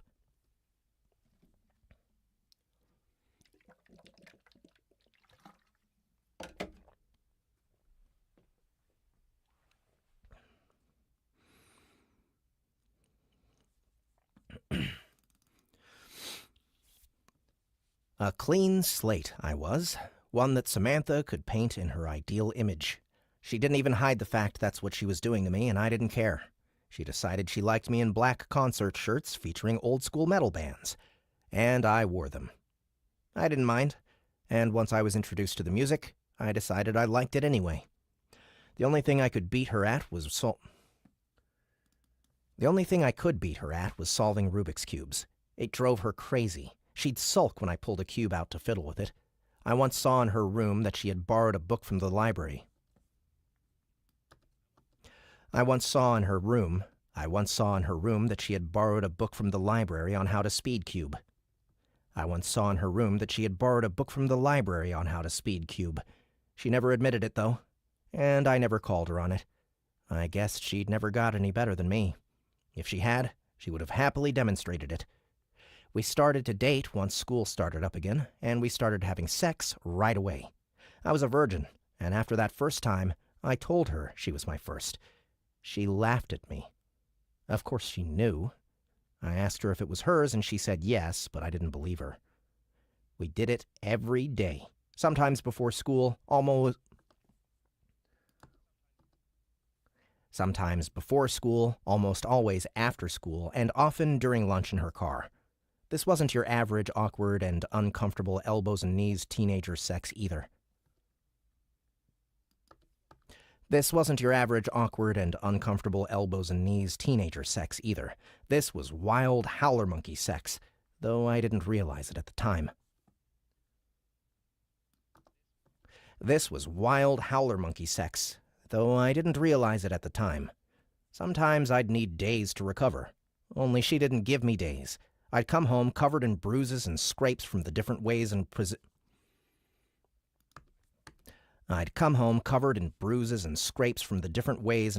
she always insisted on trying. I told my dad I was on the wrestling team. One day, we broke up. Just like that. She went on a vacation over the weekend with her family, and when she got back, she drove me up to the top of Mount Lemon and told me she didn't want to see me anymore. When I asked her why, she said she'd gotten bored with me. She said I was like a cool, independent band that stopped being everything that made them worthwhile the moment they got recognition for what they were doing. I never understood what she meant. I still don't understand what she meant. Despite my protestations, we broke up, and that was that. She ceased to acknowledge I ever existed, and since I wasn't on the chess squad anymore, she never had to look at me with those laser eyes. It was okay, though. I didn't love her, and even though I was upset at first, I got over it. Afterwards, though, things changed for me at school. Once you date a hot girl, even an enigma like Samantha, your standing in the school food chain changes. You've earned your wings. People see you. They talk to you. They want to be your friend. I didn't take advantage of it. I became ingrained in that strange pseudo-clique that exists between...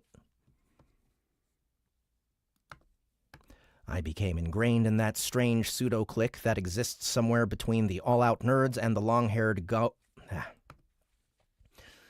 I became ingrained in that strange pseudo-clique that exists somewhere between the all-out nerds and the long-haired go-nowhere metal fans who liked to fix cars and everyone joked would... I became ingrained in that strange pseudo-clique that exists between the all-out nerds and the long-haired go-nowhere metal fans who liked to fix cars and everyone joked would end up in trailer parks. Samantha went to prom with some guy named Bruce who danced ballet. Bruce is now an openly homosexual weatherman in New Jersey. Samantha moved to California and, last I heard, was in prison for trafficking cocaine. Samantha moved to California and, last I heard, was in prison for trafficking cocaine. But anyway, the idea that the twins could father a baby surprised me. It made me look at them in a different way. I felt kind of sick to my stomach thinking about it, though I feel bad for admitting that. Boom! A missile shot from an unseen aircraft exploded 500 meters in front of us, and, again, to our left in a neighborhood. A red cloud filled the night. The burst was so loud it slapped me in the chest, and I almost blew a hole in the roof of the Jeep with the shotgun clutched in my hand. AGM 65 is my guess, Royce said after a moment. A10 or F-16. They ain't fucking around anymore, Randy said. We might be too late.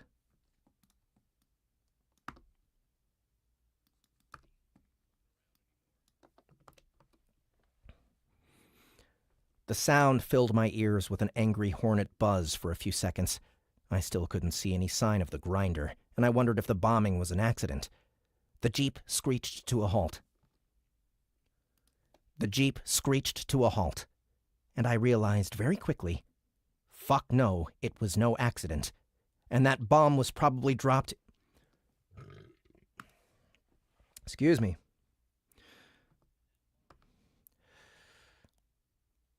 And that bomb was probably dropped in an attempt to save our asses, because out of nowhere, it appeared. It seeped into the street, a gelatinous parade of the dead, the dying, and the captured. Stucco houses crumbled like dried-up peanut butter cookies as the 10-foot-high amalgam of people, metal, debris, and I don't know what else oozed onto the street a couple blocks in front of us. And it had changed.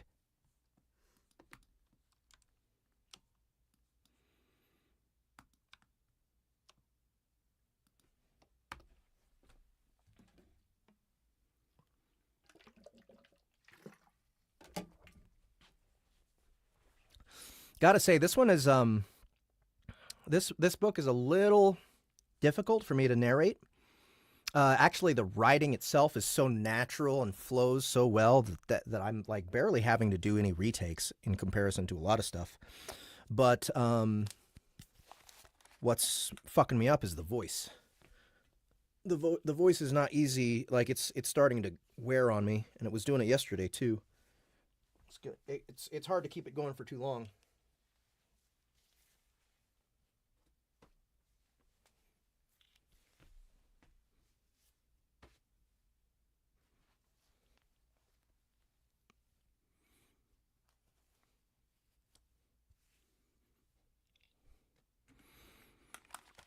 All right.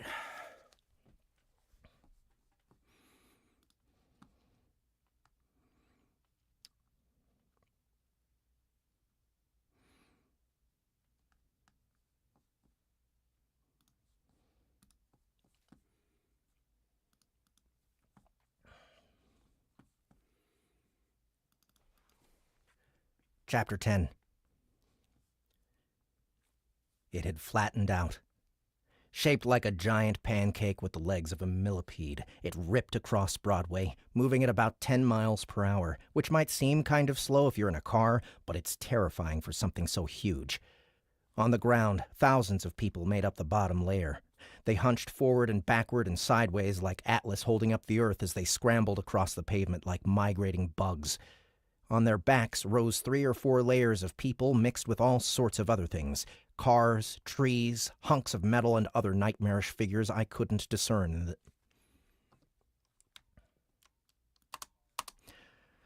Cars, trees, hunks of metal, and other nightmarish figures I couldn't discern in the darkness. Cars, Cars, trees, hunks of metal, and other nightmarish figures I couldn't discern in the darkness. I saw animals, too, all trapped in the beast. Several dogs, a couple horses, and other shapes dotted the skin. I looked for an armored car. Niff, where are you? But from our vantage, all we saw was the east side of the thing. How could I ever get around it? How could I ever get around it to check its other sides? I couldn't even tell how big it was. Just huge. The majority of the people wore red shirts from the stadium, though many were naked or wore yellow from ASU.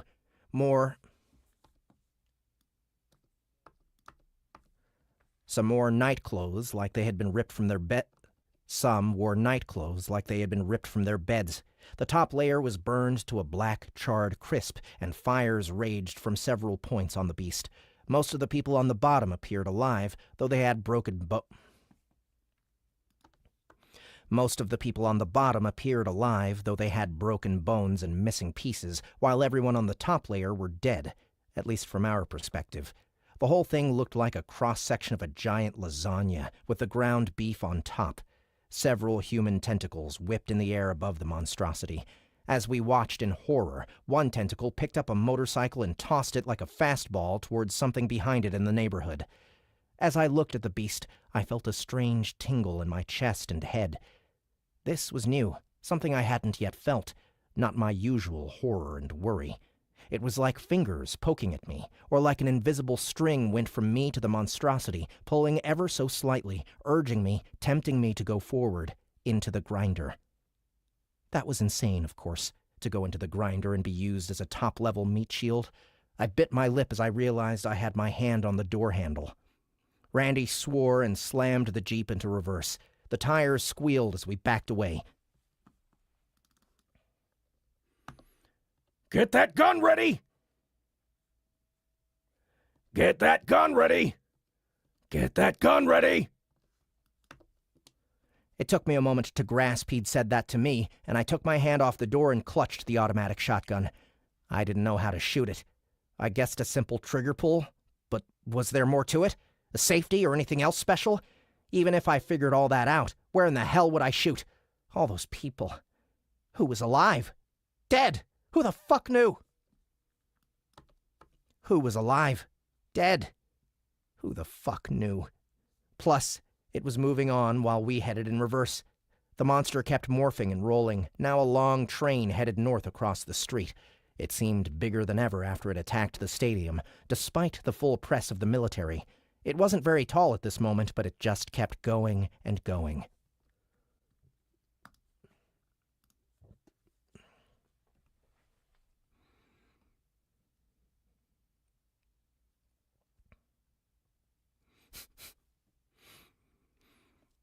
A Humvee with a mounted machine gun roared past us. The soldier at the gun fired a stream of bullets that streaked through the night air like fireflies into the lowest level of the beast. The bullets tore through the people, who fell apart and away. Pieces of the shielding debris from the second level of the creature cascaded onto the street. Our Jeep swerved as Randy tried to turn us around, ramming a bus stop with a... Our Jeep swerved as Randy tried to turn us around, ramming a bus stop with a loud, jarring crunch. He put the Jeep into drive, and the back wheels spun. We were stuck. We looked on in horror as the thing turned on the Humvee. We looked on in horror as the thing turned on the Humvee. I didn't see from where it was thrown, but a dark shape smashed into the front of the military vehicle, flipping it. 2 more round missiles streaked from the top of the beast, one of them overshooting the soldiers and skidding onto the road in front of where we were jammed. Into the road. 2 more round missiles streaked from the top of the beast, one of them overshooting the soldiers and skidding into the road in front of where we were jammed. It was a pig, I think. Come on, come on, come on! I said. The Jeep's engine whined along with Randy. I'm trying, damn it! I'm trying, damn it! I'm trying, damn it! I'm trying, damn it! I'm trying, damn it! One of the soldiers crawled out of the overturned truck, and he ran in our direction, dragging his hurt leg. Behind him, the massive grinder had stopped. What the... Its attention was on the guys fleeing from the truck toward us. Terrified, I watched as a tentacle swept down from above and swiped at the injured soldier. Its reach wasn't quite long enough, and the man looked like he might get away.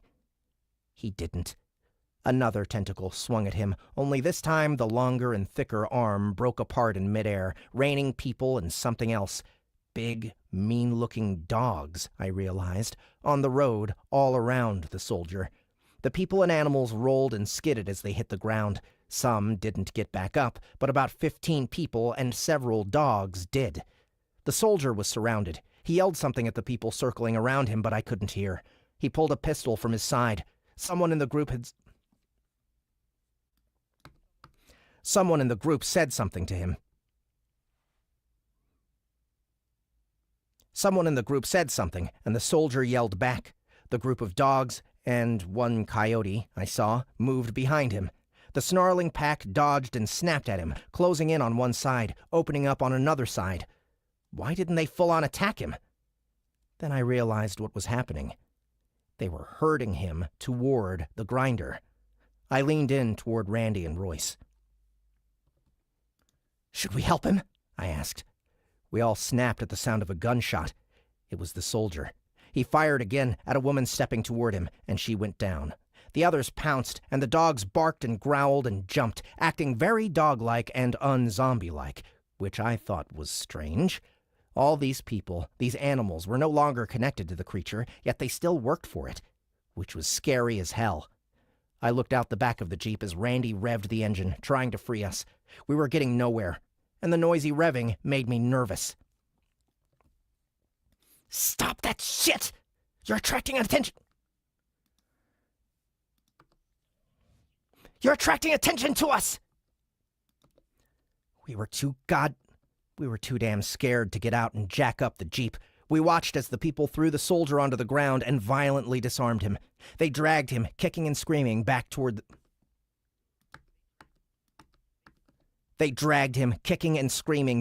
beast, close enough for a tentacle to reach down and pick him up. Like before, he froze the moment the arm came into contact with his face. Some of the human drones and all of the dog ones remained detached. Look, I don't know what else to call them as I explain this shit to you. They weren't really zombies like how you'd think. I mean, the soldier had shot one and she dropped like a bowling ball. An undead zombie would have eaten the bullets and kept coming. This was more like Invasion of the Body Snatchers. Pod people. Drones working for a singular entity. So that's what I'm going with.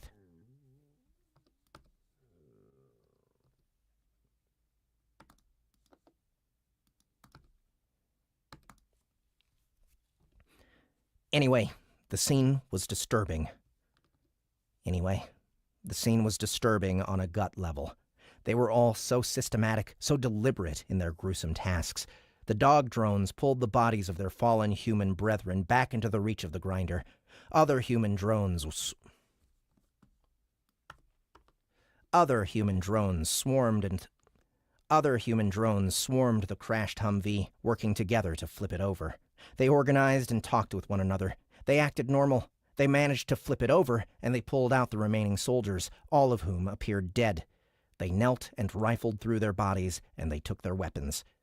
They left the corpses of the other soldiers on the road. One of the drones climbed into the back of the truck and took position at the gun, fiddling with it while the others pushed a vehicle. One of the drones climbed into the back of the truck and took position at the gun, fiddling with it while the others pushed the vehicle into the waiting mass of the grinder.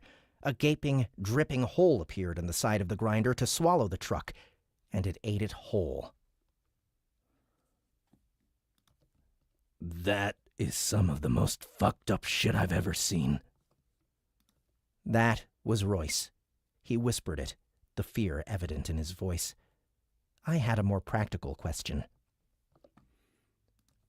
That is some of the most fucked up shit I've ever seen.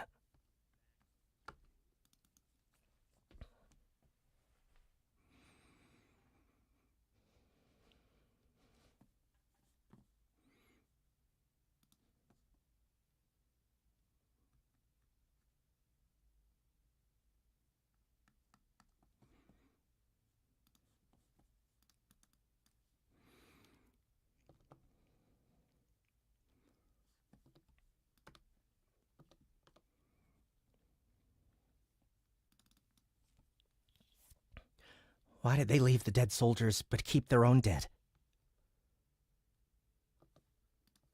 I don't know, man, he said. He just shook his head. Fucked up. The grinder was eerily still. The sound of gunfire rang in the distance. Ching, ching, ching, like 1,000 blacksmiths working at once. Even in the car, the air smelled of sulfur and oil. I suspected the soldiers in the Humvees acted in concert, and they had attacked from several angles at once. And as we waited, similar scenes were playing out on nearby streets that also flanked the side of the beast. Above, the planes had backed off. On the street, the dogs still dragged bodies back to the grinder. Once a body got there, an attached reached down and touched the corpse. Nothing happened at first, but after a few moments, the dead bodies jerked up and disappeared into the mass, moving in that fast, staccato way I had seen earlier, like they were controlled by a puppeteer in a hurry to take a break for a piss. The dogs came out again, and they started to pull at another form on the ground, dragging it back. It was a pig missile. Another one was crashed on the asphalt near the destroyed Humvee. And a third... Oh, shit.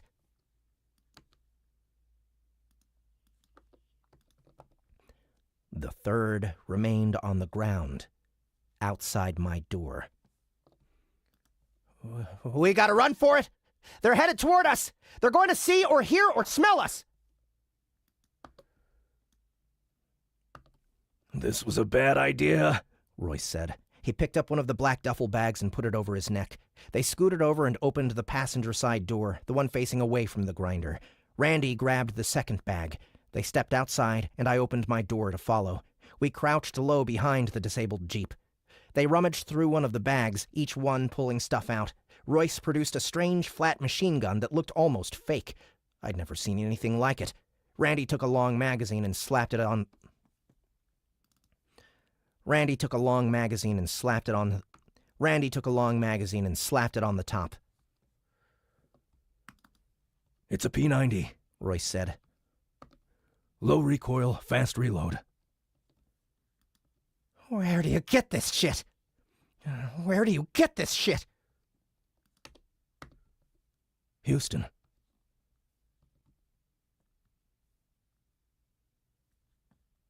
Nope. Supposed to be Royce. It's a P90. Low recoil, fast reload.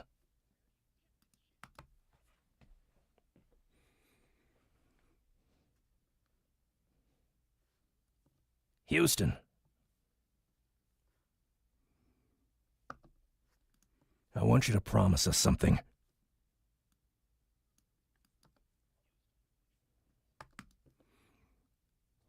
Randy said.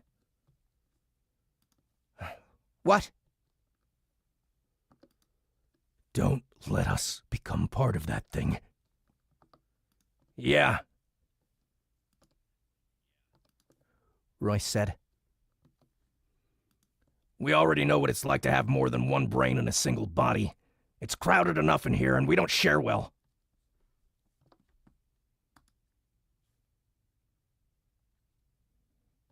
So, what do you want me to do? Shoot you? Yes, Royce said. Royce said. If it comes to that, yes.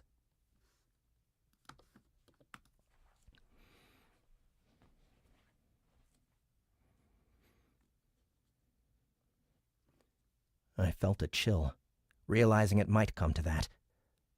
I nodded. I looked around for an escape. My hands trembled as I clutched the shotgun. To our left, rows of dark houses sat, but there wasn't an easy way in without jumping a fence. The grinder had come from that direction, but the houses hadn't been damaged. Still, it was the best way to go. To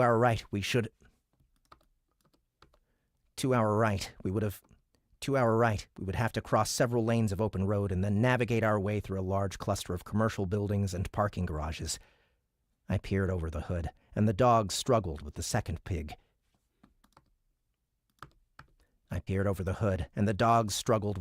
pig. The distant sound of machine gun fire rattled the night. I sunk back down. there are more Marines on the other side, Royce said. It sounds like they're doing better than these guys did.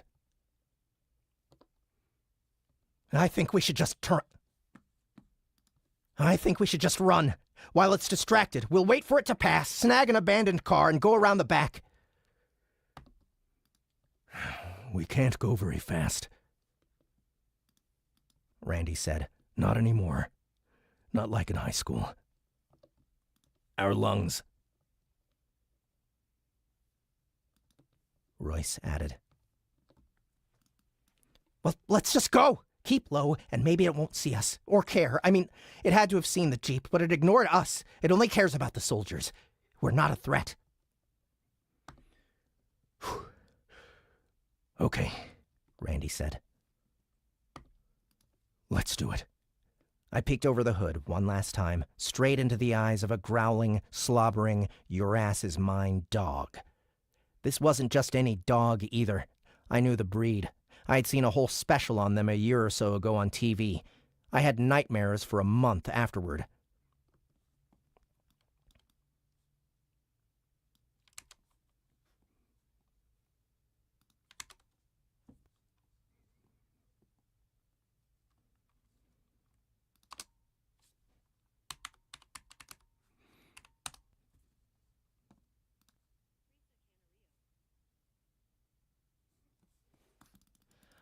I don't know if that's correct. Doesn't sound correct to me.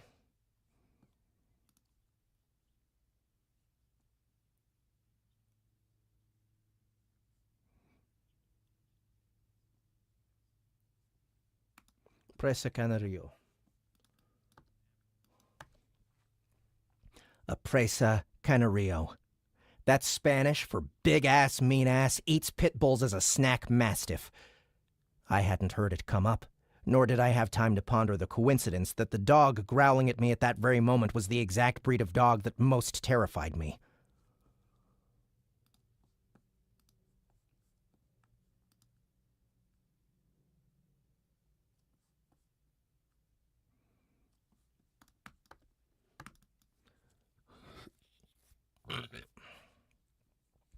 All I knew was I had to keep from pissing myself and simultaneously bring the shotgun to bear and pull the trigger, just as the dog leapt onto the hood of the Jeep. Firing a shotgun is a lot different than firing smaller guns. That's the only excuse I have for missing a target right in front of me. With a shotgun, I fell backwards at the recoil, my ears ringing, and for a quick moment I continued to scream, for I thought for sure the dog was on me. I looked up. Oh, thank Christ. It was dead on the hood of the car. Okay, real quick though, the AA-12 does not have bad recoil. Like, it has less bad recoil than a normal, like, pump-action shotgun. It's just that well designed. It's like, it's kind of, like, I've seen a dude hold two AA-12s and shoot them simultaneously like fucking Scarface. Like, it, and it was like, it was no effort at all for him to do that. So,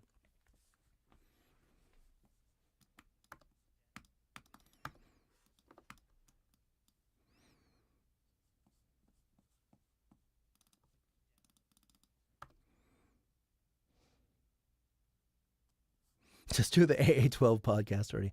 Actually, let me find a video. There was this guy who was hilarious, and I don't know if he's gone or what, but he was like this, I think he was playing a character. He was playing a Russian guy who just fired all sorts of different guns, and he was just really funny and entertaining.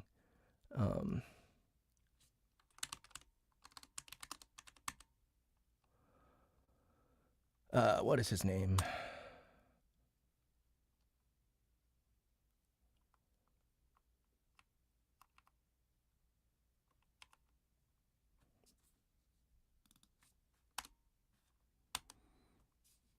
Here it is.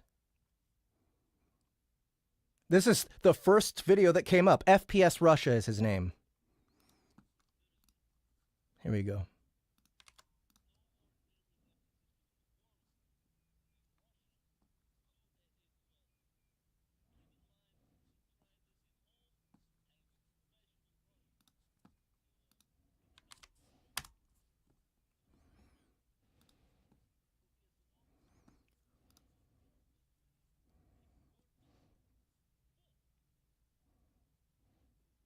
Ah, crap. It didn't show it. Hold on.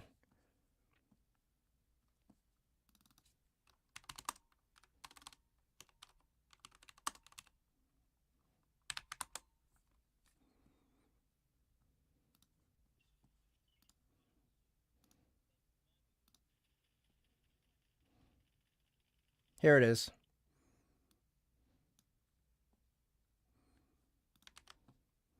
Go to like 250.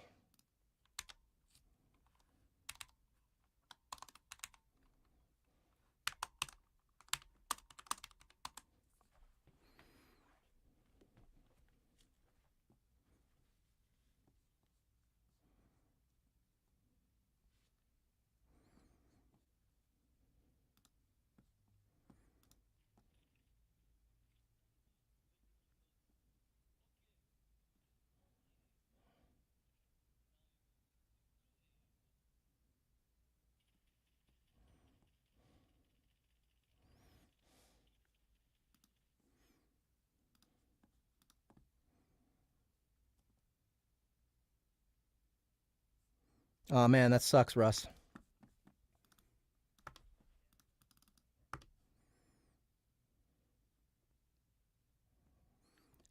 Aloud, I thanked the twins.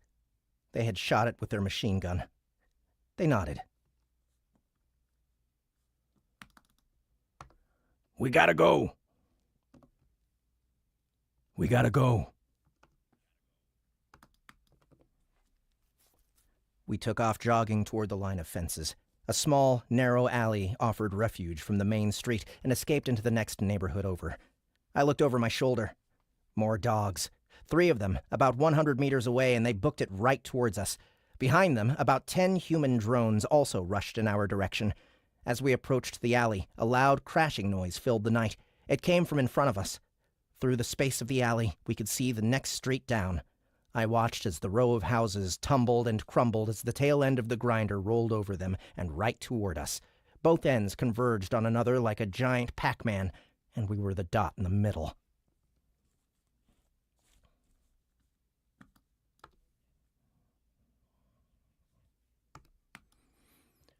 Wrong way! I yelled, and we turned, angling away from the monster and the advance party of dogs and people chasing us. Despite what they said, the twins held their own in terms of speed, running in a kind of strange side gallop that allowed them to shoot and run at the same time. A Snake in the Grass asks, ever read Monster Hunter International? It's got the most realistic depiction of firearms I've seen, and I used to be an instructor. No, I have not, but I know that the author, Derp, he's got a what looks like, it looks like a Brazilian name. I'm not sure if it is. Fuck. Can't remember his name right now, but Pereira, is it Pereira? No, Carrera. Larry Carrera. Yeah. Anyway, he really likes guns, so he studies them, and so it's a good reason. They all shot 3 dogs who tumbled forward with the momentum.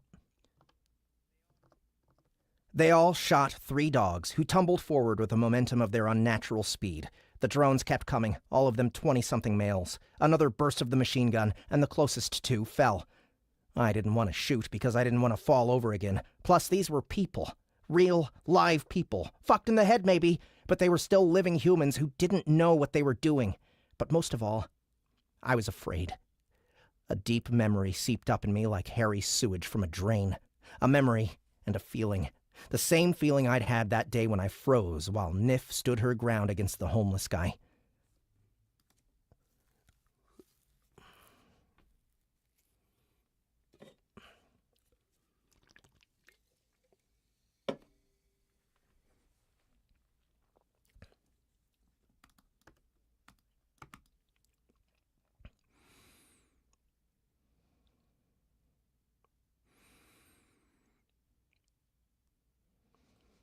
The memory was of my father's voice, and the first time I fired a gun.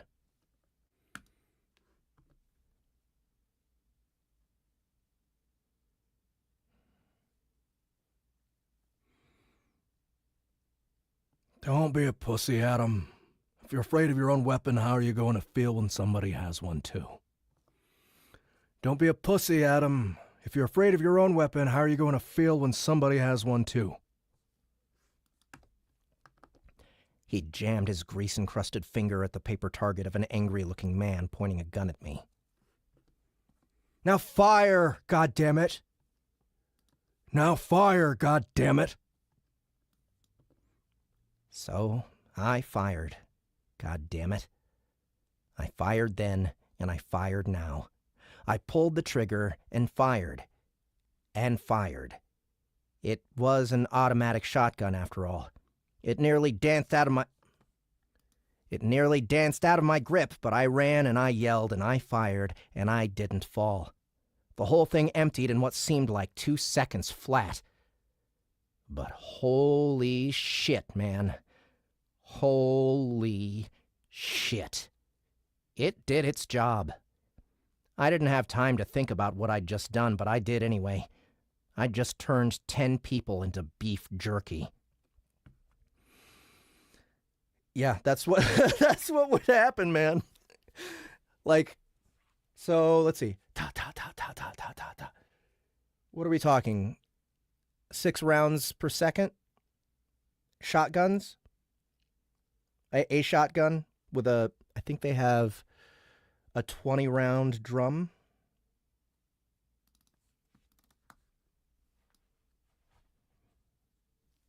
Maybe more, I don't know. Let's see.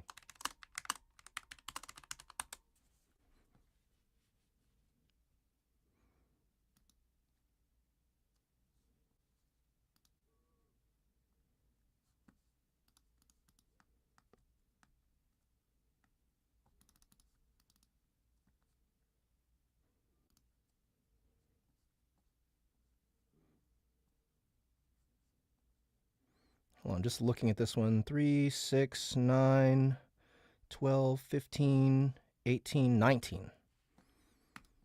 Yep. So 19 rounds in the drum, 1 in the chamber. 20 rounds.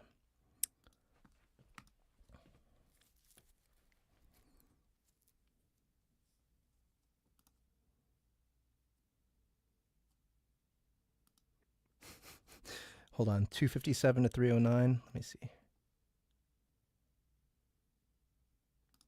Yeah.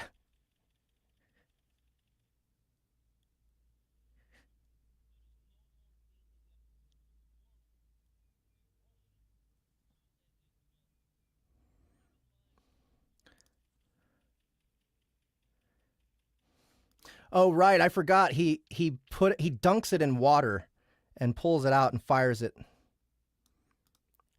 And I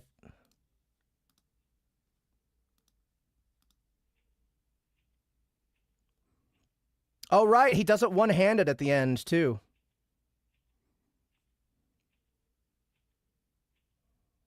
Yeah, it's pretty crazy how stable and well designed that thing is for recoil.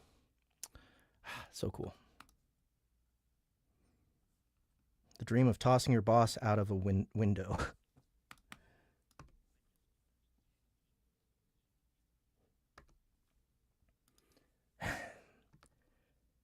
They weren't real people, I told myself. They want to kill me.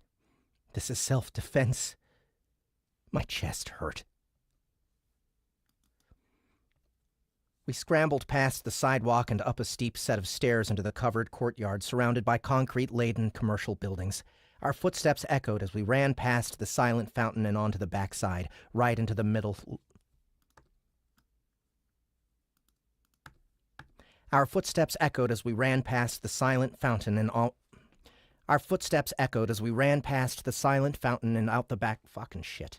Our footsteps echoed as we ran past the silent fountain and out the backside, right into the middle level of a 3-level parking garage. I'd been here once, back when Nif and I had first started. I'd been here once, back when Nif and I had first started dating. We'd come here at 3 a.m. We'd come here at 3 a.m. so she could show me some moves on her skateboard. We'd been chased away by the security guard. I wondered if he was still here somewhere. Nif wanted to find his car and slash his tires, and I talked her out of it. We compromised by dumping a giant slushie from Circle K on the hood of the only other car we could see. We didn't even know if it was his car. I felt terrible afterward. Wait, Randy said, falling over themselves, both of them wheezing. we gotta rest, man. Royce let the duffel bag clatter off his neck and onto the ground, and Randy did the same. It took them a minute, but Royce unzipped the bag and pulled out a black, round canister. It was a drum magazine from my shotgun. Between gasps, he walked me through changing it out. As I fumbled with the gun, the distinctive whoosh of a missile streaked above. The explosion shook the ground and dust cascaded off the ceiling, causing the twins to cough.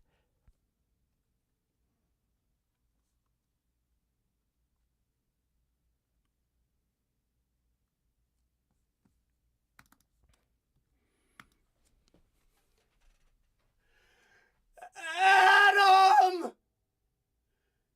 Come back!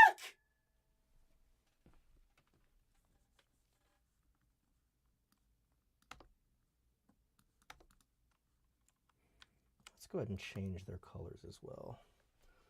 Let's go with orange.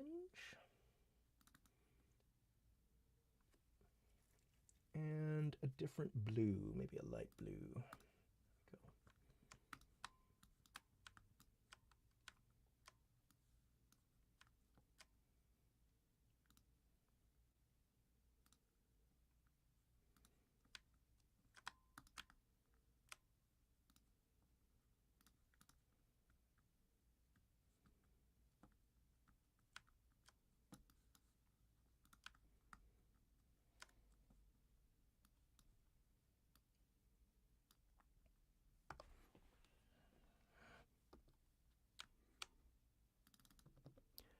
Came a loud, male voice coming from behind us. The voice echoed like knives. It came from the courtyard by the fountain.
We'll keep you safe. She's here. She's waiting for you. We can protect you.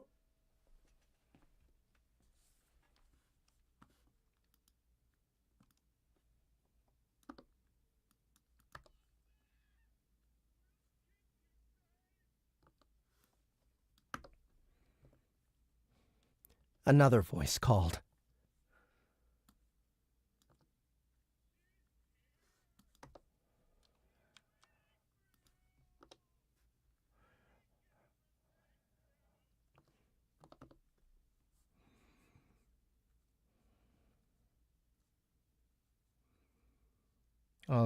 The original Taco. The DCC popularity on TikTok is crazy. Your voice is everywhere. Awesome.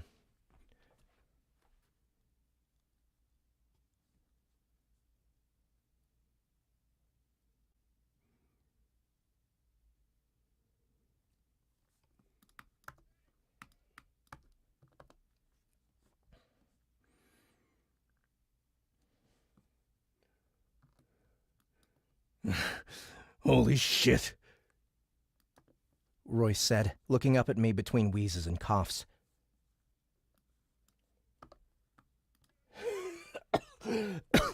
Holy shit.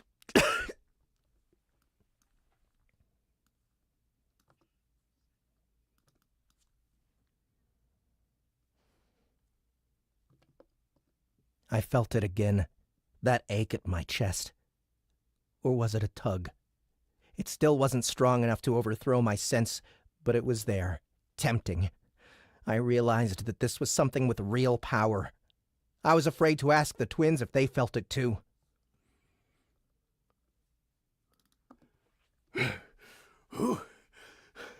What the hell? How does it know you?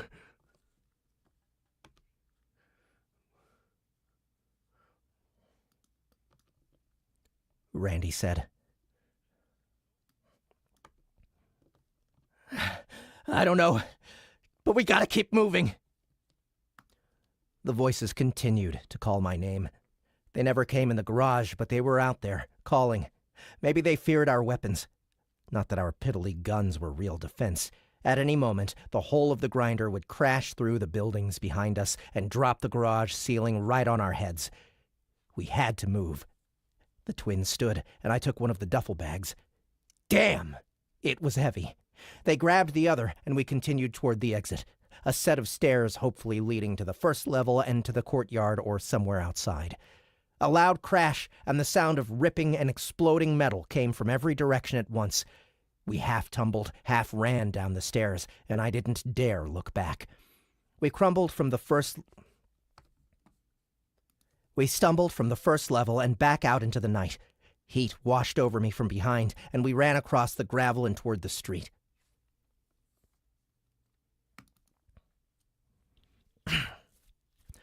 I hazarded a look over my shoulder. The entire top level of the parking garage burned, and beyond it, the grinder towered several 100 feet into the air, having come together like a massive snake ready to strike. I saw the cause of the explosion. A military jet had crashed into the garage. Its uprooted tail piercing up through the flames on the top floor. Several missiles streaked through the sky, aimed at the center mass of the grinder, but the monster twisted and split just as they were about to impact. They blasted through the hole it had made in itself and detonated in the distance. I tripped hard over a curb and skidded across the sidewalk into mud. I stood and waited for the twins to catch up. A low, deep, dinosaur-like bellow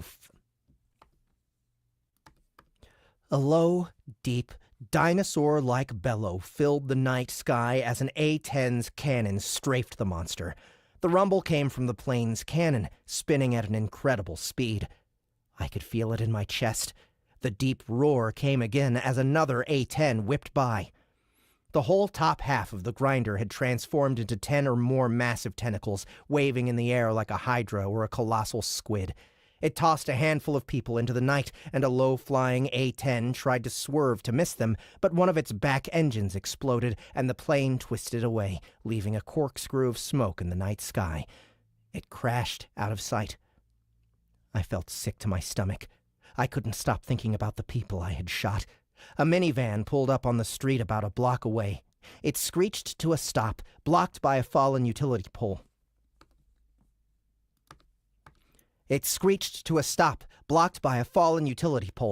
A woman jumped out. She screamed something in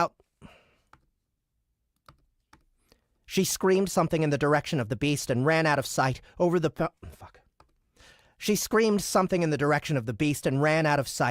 fallen pole and up the road toward Broadway and the monster.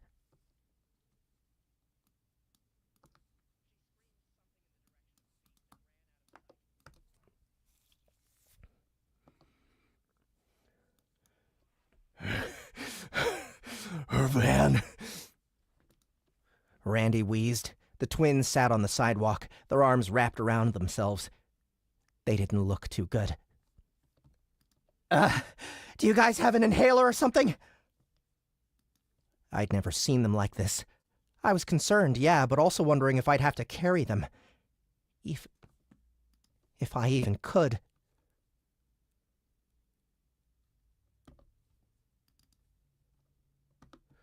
Don't worry about us. Don't worry about us.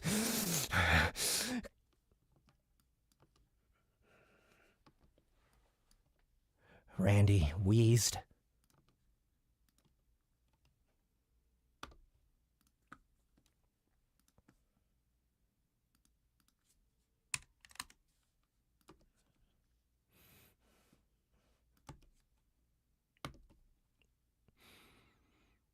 Get that van.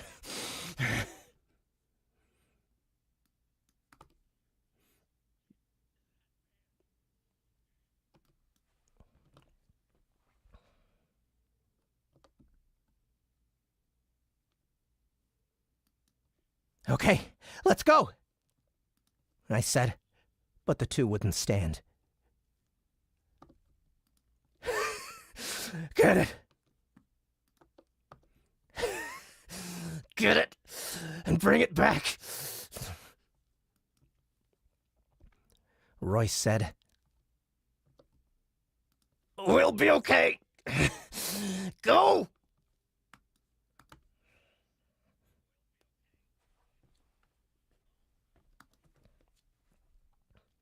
I hesitated, then ran.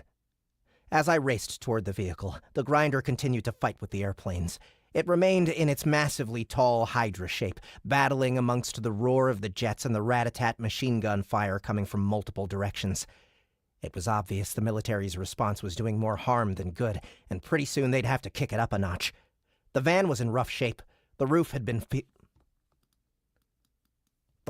peeled off, and the back seat was missing like it had been lifted out. I guessed that's what had happened, that the woman's children or family had been taken. Maybe she'd felt it too. Maybe for her, the pull of the grinder was just too much. But right then, I didn't care. I tossed in the duffel bag and shotgun and jumped in through the open driver's door, relieved to see the van's key in the ignition. The front airbags had deployed and been pulled away. Attached to the end of the keychain was a small plastic frame holding the image of a fat, happy baby smiling at the camera, surrounded by teddy bears. I stared at the picture. I looked out the window for the mom. I didn't see her anywhere. If she was out there, she was either caught up by the grinder or blown to kibble by the bombs. I turned the key, and half the lights on the dash remained lit up, but it started. I backed up and turned down the side street toward Royce and Randy.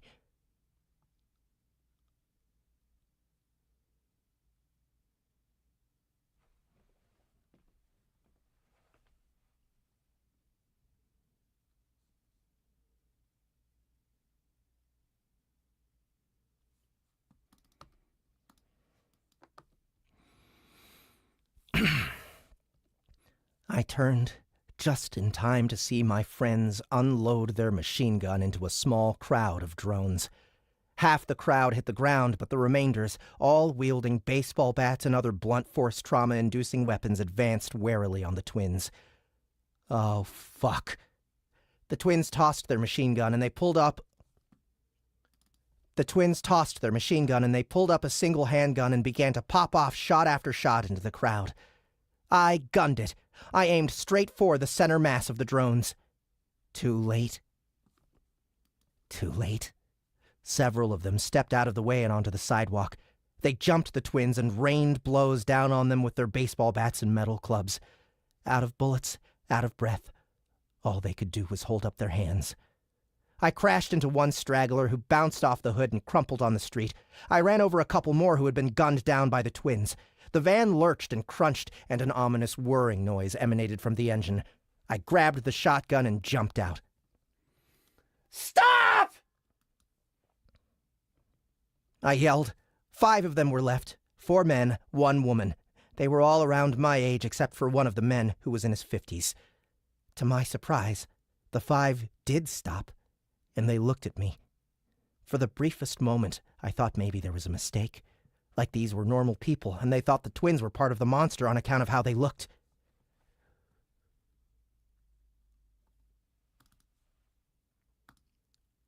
Adam, the older man said. Please don't harm us. All we want is for you to come with us. To come to her. She is waiting.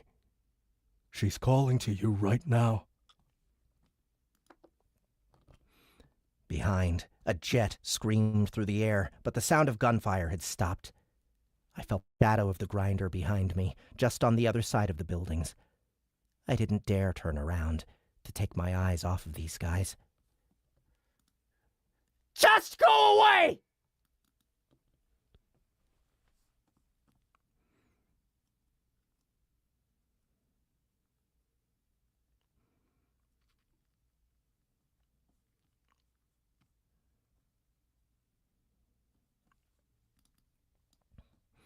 I yelled. Shit, I was scared. But I wasn't going to back down. Royce and Randy were laying on the ground in a puddle of blood. Both of their arms were broken and bent in impossible angles. Royce's eyes were closed, but Randy blinked up at me, the pain evident in his eyes.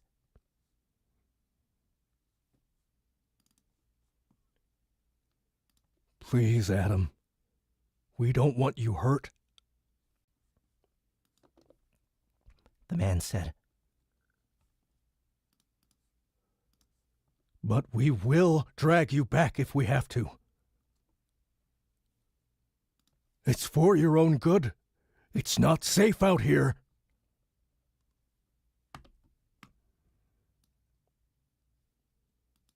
Behind you. Behind you. Randy gasped. I turned to see a second group of 30 or more men coming down the stairs from the parking garage. More came from the street where I'd picked up the van. Beyond, the grinder was gone, which meant it had reformed into its low-to-the-ground shape. The majority of the men coming down the stairs were police officers, or wore the tattered remains of uniforms. Several wielded handguns. They came casually, not fast, but not slow, like infantry marching in front of a tank. I started shooting. I started with the 5 in front of me. 3 quick blasts, and they all hit the ground. Again, I felt sick, but I didn't know what else to do. Sorry, I muttered to the older guy as I ran around the van. I opened up the sliding door on the side, and the whole door fell off the track, clattering to the ground, its wires still attached to the van. I fired a few times toward the drone police officers. I dropped the shotgun in the van and half pulled, half threw the twins into the back. Randy cried out in pain as I pulled on their broken arm. I don't know if it was the adrenaline or what, but they felt way lighter than I expected. I picked up the second duffel bag and raced back to the door just as the drones started to shoot back. I dove in and wrenched the transmission into drive and floored it, heading west down the road, parallel with the still burning parking garage. The passenger side sliding door dragged on the ground as we drove, and the van pulled hard to the right. Bullets slammed into the side of the van. The window over the other sliding door shattered, and I felt both of the tires on the driver's side go flat. Suddenly, it drove like a brick in a field of taffy. I turned north on a side street and limped it as far as I could. The engine screamed in protest. Just as we approached 5th Street, the engine coughed and died. We coasted to a stop.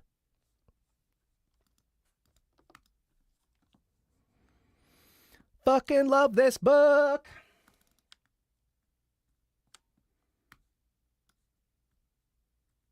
Oh, that was the longest chapter so far, besides maybe chapter 2.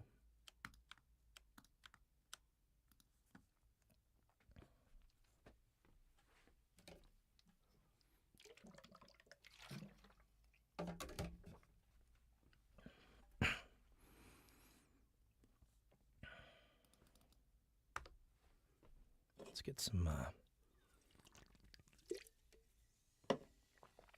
fizz going.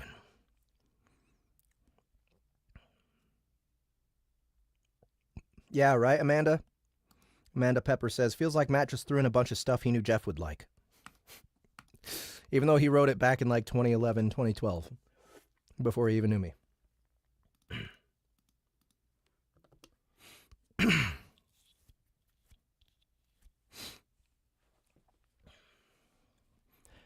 Chapter 11. I'd put a half-mile between us and the grinder. I could no longer see where it was.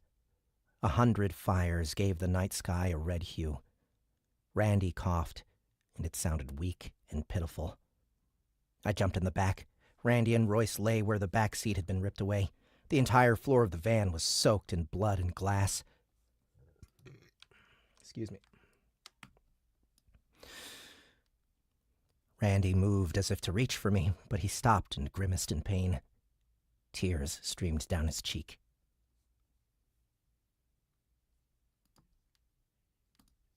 Oh shit, this part, oh fuck, man.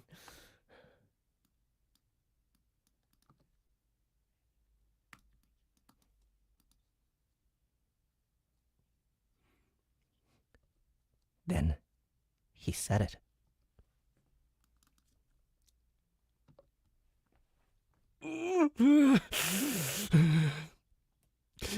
He's gone.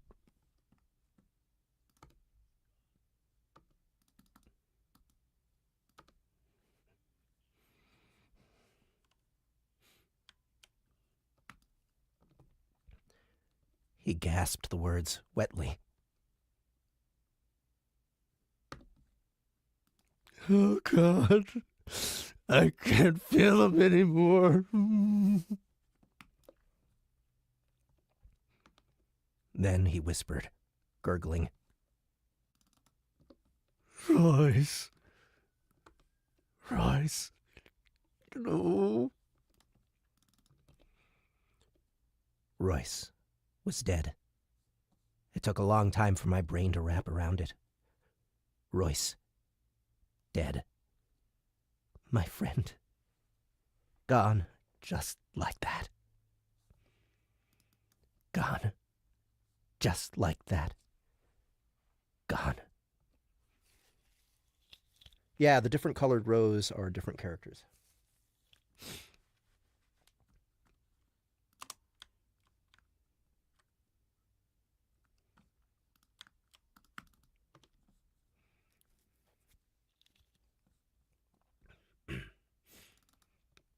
This is my fault.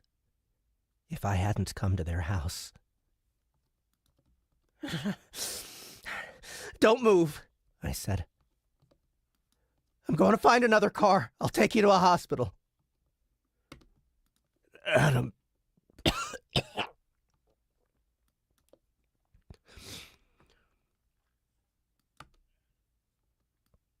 He coughed, and blood came from his mouth.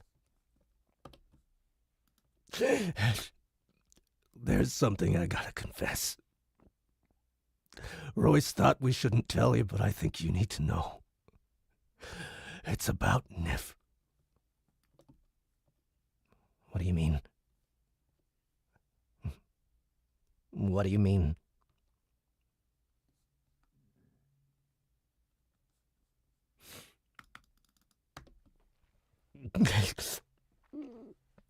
She'd been coming over a lot lately, while you were at work. You know, just to hang out, smoke some weed, just innocent stuff. She was always asking us about being twins. Like, if we could feel each other's minds. Weird shit like that. It didn't make any sense until she told us about her dreams. And about your and Nif's twins.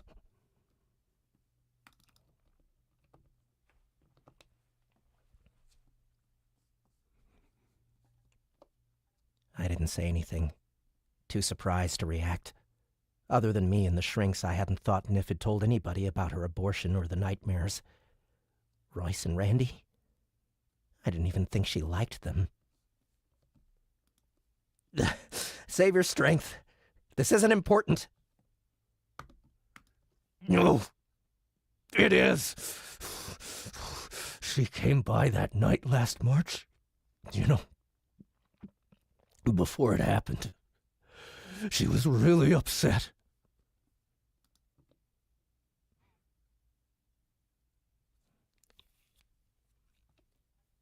She did what? Wait. She went to your house that night? Yeah. She told us she was going to leave you. She was bawling hard. We didn't know what to do. She loves you, man. She said so and she meant it, but I don't know. She said she just couldn't take being with you anymore. She didn't elaborate. We thought she meant she was going to, leave. It wasn't until a couple days later that we heard about what had happened.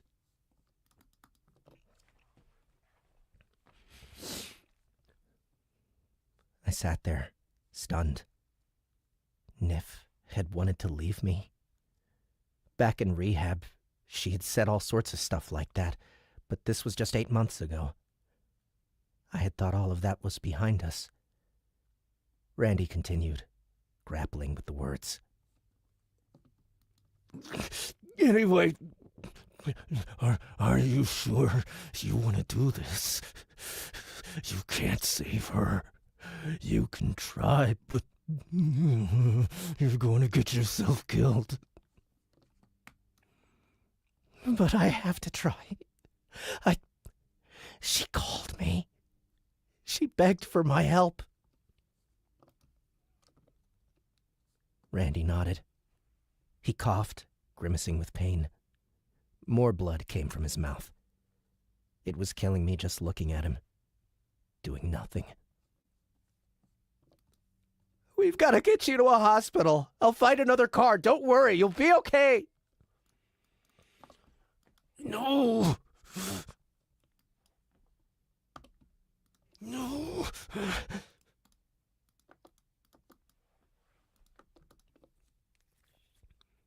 He hissed, and I could barely hear him. He's gone. He's gone. He's part of me. Don't you understand? I have to go too. Don't say that!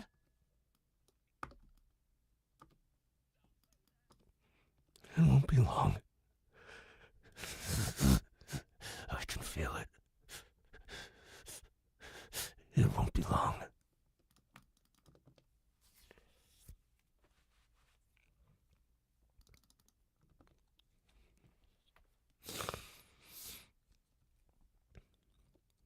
I put my hand on my friend's chest, and it felt as if I crunched down on a bag of potato chips. My friends were dead and dying. Nif had won it away from me. All the emotion of the last 10 minutes welled up in me and came out like a fire hydrant that had been creamed by a bus. I sobbed. Randy closed his eyes. Then he coughed.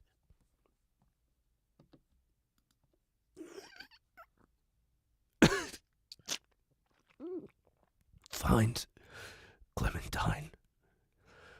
Find her. Tell her we sent you. She'll help you.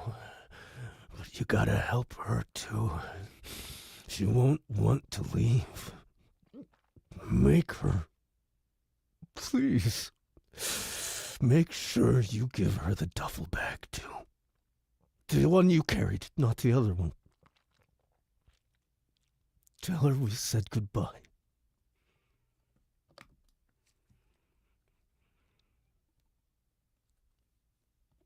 You can tell her yourself.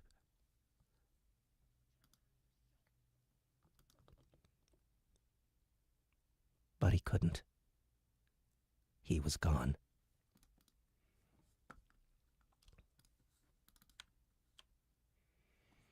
Whoo!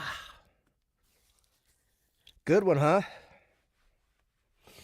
Bill, you missed fucking everything, man. I'm never eating Jell-O ever again.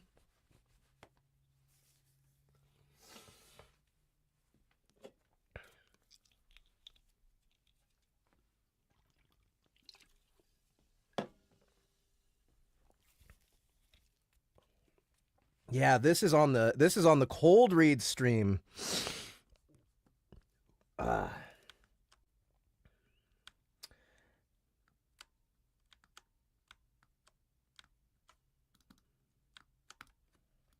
This is spoilerific, right? I kind of don't want it to be on the cold read stream because that was like, that one's a big deal. However, if anyone watches this, they are absolutely gonna have to buy it. So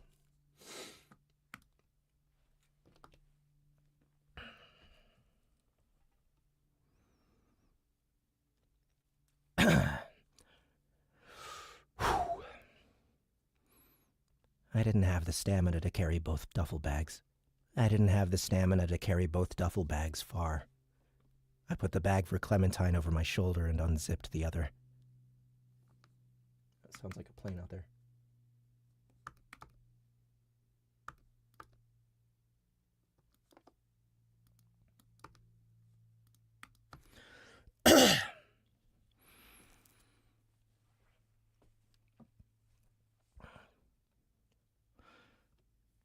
It contained several magazines for the now-gone machine gun and another canister for my shotgun, along with a couple more boxes of shells. It also contained a bulletproof vest. I put it on. It was heavy, like the lead apron for when you get an X-ray. I imagined I looked ridiculous. like one of those guys you see all dressed up at comic book conventions. Someone who would never be confused for an actual, real-life commando.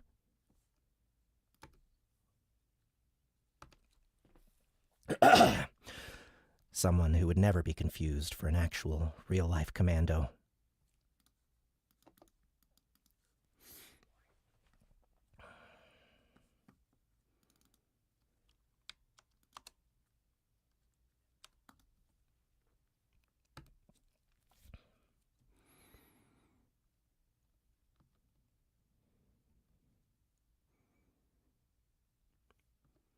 I reloaded my shotgun and dumped the extra shells in the other bag. Inside it, there was a gas mask with replacement filters and another, smaller bag sealed with a zip tie. There was also a note that read, Clementine. I opened the glove compartment of the van and I found a pen and a small pad of paper. I wrote a note and left it on the dash. To whomever finds this note, the grinder took the woman who owns this van. I think her baby may have been taken too. The body and the back are Royce and Randy Dominguez. They were my friends. Please treat them with respect. I didn't sign it.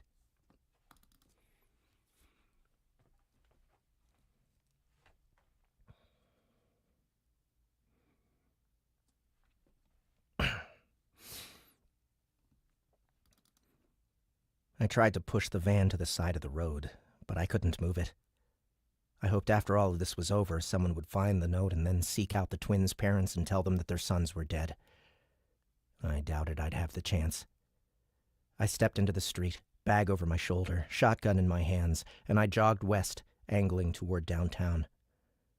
One benefit of this strange, unnatural attraction I now had with the grinder was that I could sense where it was relative to my position.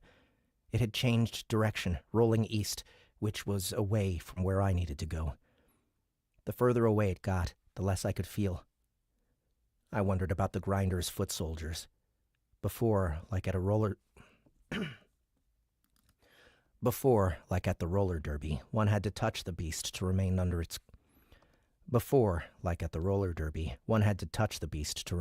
control. This new thing with the drones, this mind control, how did that work? Did they have to be close to it? Or would the control work wherever and whenever?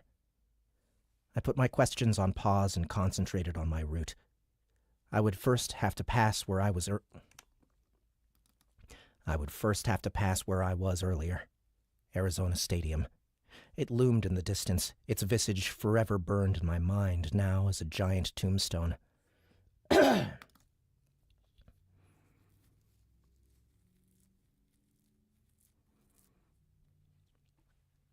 The road was jammed with discarded cars, all packed in so tightly they were useless to me.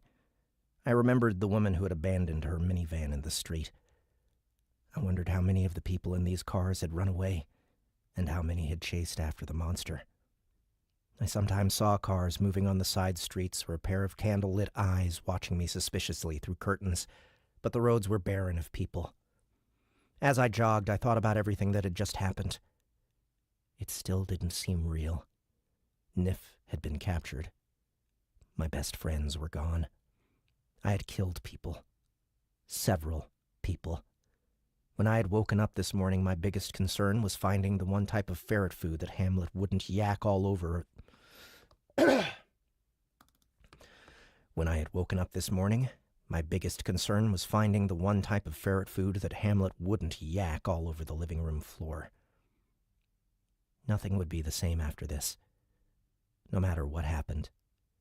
Nothing. And that freaked me out. Even if by some miracle I saved Nif, I knew she'd be destroyed mentally.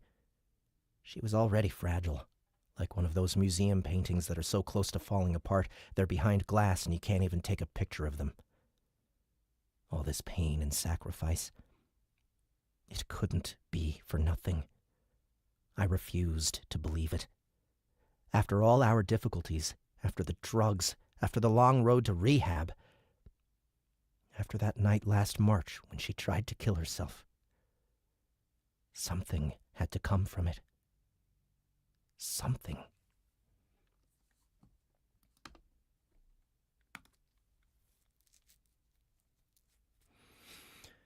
Nif was always looking for meaning, for purpose, for something bigger than herself. It's how she was. For that year after her graduation from rehab, she spent her time looking for answers. Make sure I CB the stuff.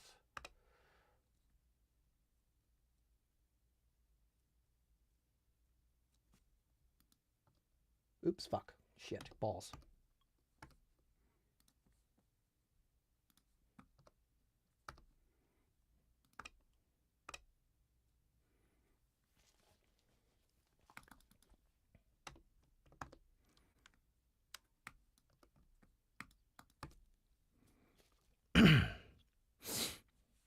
Oh shit, what time is it?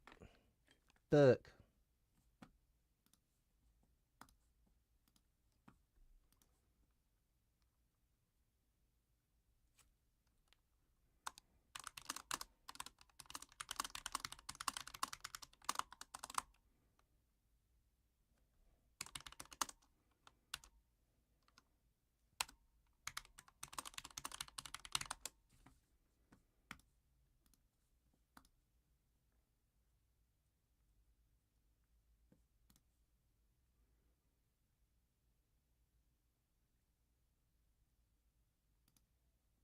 No way! Kung Fury 2!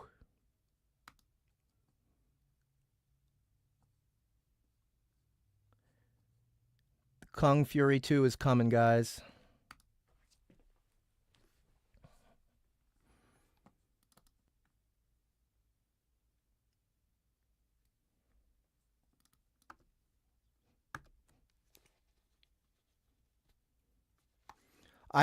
Yeah, Kung Fury 2 is coming, guys.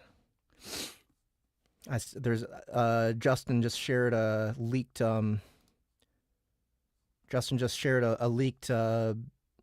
sizzle reel, I guess.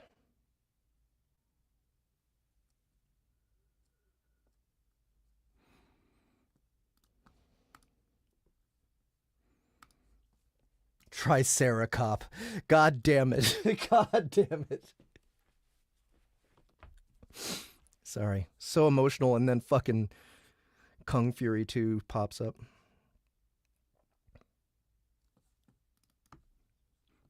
For the most part, I'd considered myself agnostic.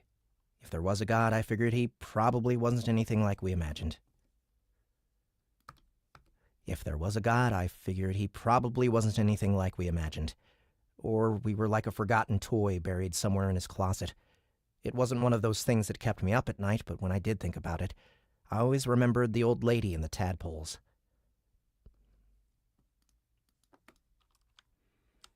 Let's see, where is that?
She had said, meaning the animals and bugs and the sort. But I reckoned it applied to us too. It was the only explanation that made sense to me. Nif was an atheist when we met, but after her stint in rehab, after all those crazy nightmares pounded on her night after night, she began to question that lack of faith. She believed the dreams to be real. She believed her twins. She believed her twins, our twins, burned in hell. It tore her up. She set out to find answers, to find solace. She found neither. She tried every faith imaginable. She talked to priests and rabbis. She went to the Baptist church down the street from our house. She read up on Scientology, Islam, Buddhism, Hinduism, other religions I never even heard of. None of it felt right to her. "I'm doing something wrong," she told me one night, about a month before it happened. "It shouldn't be so hard. It shouldn't be so hard."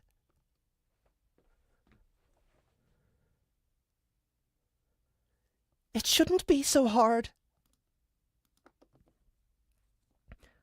I didn't know how to respond, so I said nothing. She continued. "Do you ever get scared when you're walking?" "What do you mean?" "You know, do you worry that when you take your next step, the ground won't really be there? Like it had been an illusion all along, and you've just been falling and falling and dreaming, and you're getting closer to the bottom of the pit every moment. And maybe at the very bottom of the pit, there's a hungry blender waiting for you." She'd been saying weird shit like this a lot lately. I'd been just doing the smile and nod thing, but it was starting to frustrate me, and I didn't know what to do or say. "No, I've never felt that way." She looked at me with those impossible brown eyes. "Why not?" "Because when I take steps, I can usually see where the ground will be." "That's what I want. I want to feel that." A couple weeks later, I came home from work, and I found her in the bathtub with her wrists slit. I walked into the house, I put my stuff down, and I could just feel it, hanging dense in the air. Something's wrong. Hamlet emerged from underneath the couch, looking sheepish. Niff rarely let him roam free by himself, otherwise he'd yank all the lamps off the tables and chew on the cable wire for the TV. People who say they've seen ghosts sometimes relate a feeling of cold, negative energy when they walk over a haunted patch. I never believed in any of that stuff, but that's exactly what I felt when I entered the house. "Niff?"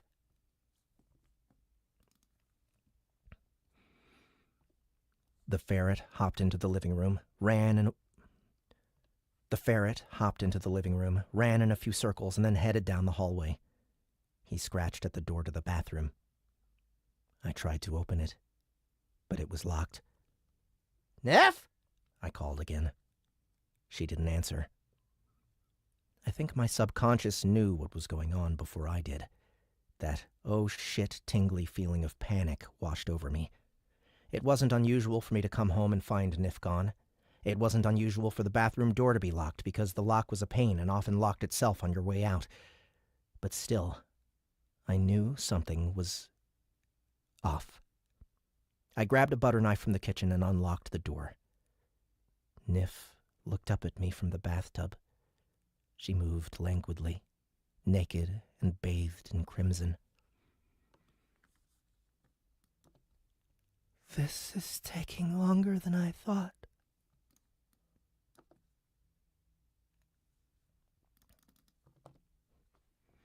She said. Hours later, while I sat in the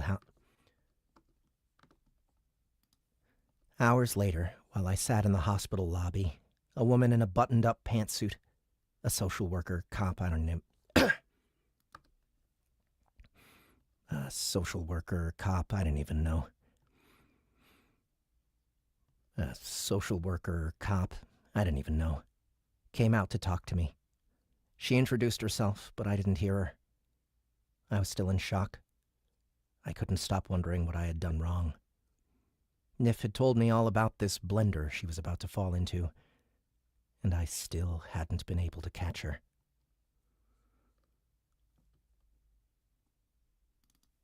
She'll be okay, the woman said. Physically, at least. But she still isn't talking. Can you tell us what might have driven her to do this to herself? I looked up. I don't know, I said. And I didn't. I told her about the dreams, about the search for meaning through all the churches. But it still made no sense to me. I was so confused. Niff spent a month in a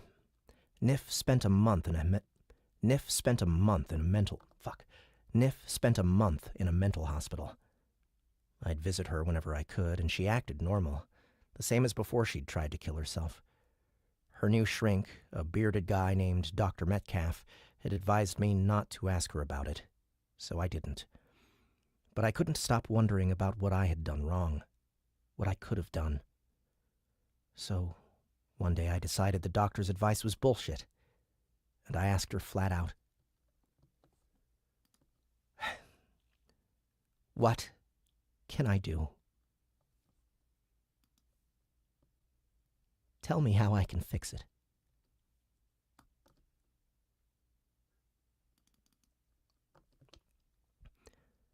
She looked up at me and frowned. "I'm not your Rubik's Cube." And nothing more. She came home a few days later and we picked up where we left off. I didn't ask her again. She didn't bring it up. Cece and our other friends would come over and we'd sit and laugh and play video games and we'd all ignore the scars on Niff's wrists. A month later, she told me she found a church. She'd met a girl in the hospital and they'd kept contact on the outside. They met for lunch a few times and things spiraled after that. The Lambs of Redemption. I thought it sounded more like a metal band than a church.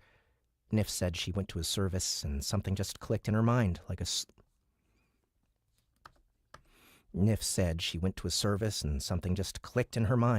light switch being thrown. She asked me to go with her. I didn't want to, but I wanted to make her happy. So I went.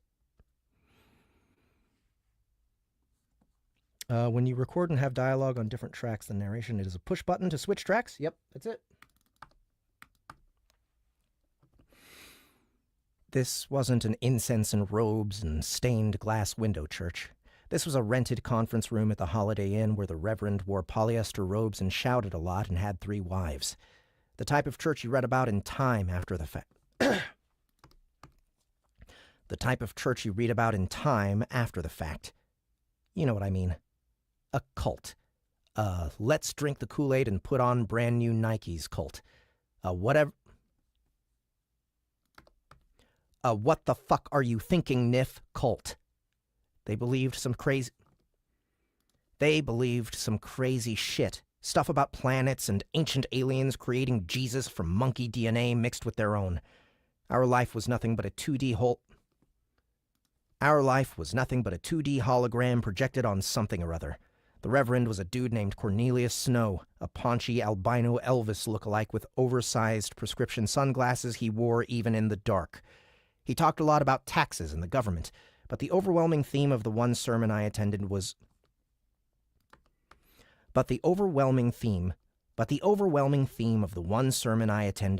redemption. If you made a mistake, committed a sin, when you died, you weren't just forgiven your sins, you were taken to an alternate universe where your sins never occurred in the first place. But only if you had the key.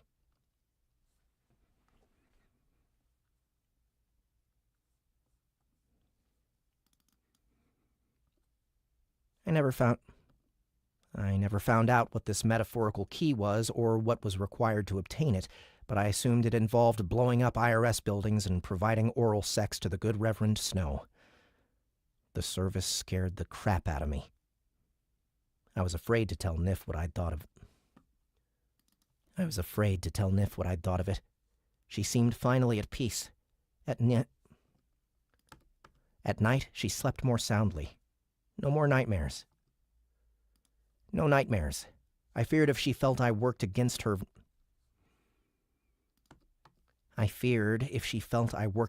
newfound faith, she'd push me away, and then there'd be nobody to protect her if this church went south. Luckily, Nif's enamor of the church lightened up over the next month. They tried to get her to leave me and to take her money. Something about a land purchase out in the middle of nowhere. Whatever hold they had on her thankfully gave way to reason. Still, she was different after that.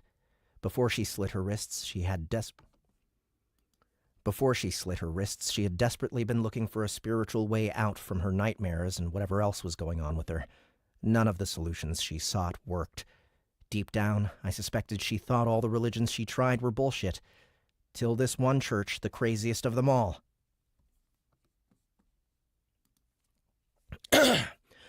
I never understood how they were any different than any other church she tried.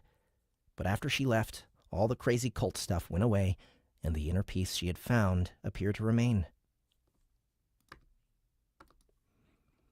What also remained was a deep faith in a higher power.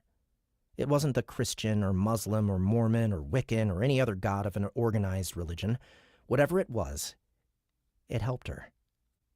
And for that, I was happy. But now, as I ran through the traffic jam on my way downtown,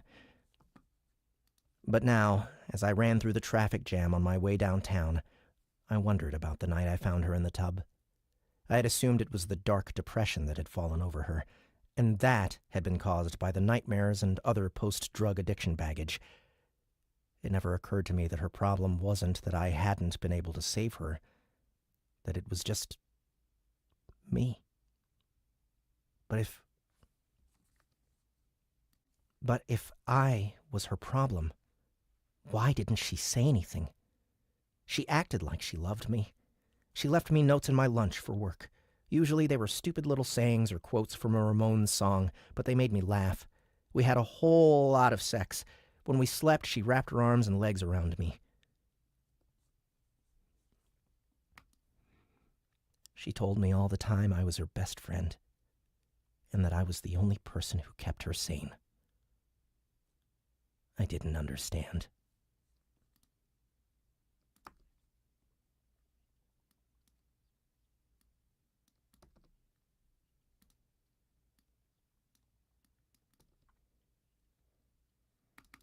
All right, guys. And that is the end of Chapter 11 and the end of the cold reads for The Grinding by Matt Dinniman. So tomorrow I'm going to start back up in the Discord channel. So if you haven't already, go join the Discord. The link to it is in the description below. And yeah, when we're done with this thing, it's going to be on the Soundbooth app. So make sure to go pick that up as well so that you are prepared. And while you're waiting, might as well pick up the DCC Audio Immersion Tunnel or Kaiju Battlefield Surgeon or one of the other hundreds of titles we already have on our platform. So thank you guys so much for coming and hanging out and for all the support. I really appreciate it. I think this is going to be a real banger when we're done with it. As far as the audiobook is concerned, I already know that the book is awesome. But yeah, I'll be back at it tomorrow morning. So you guys have a good rest of your day, and can't wait to get back on this. All right, later, guys.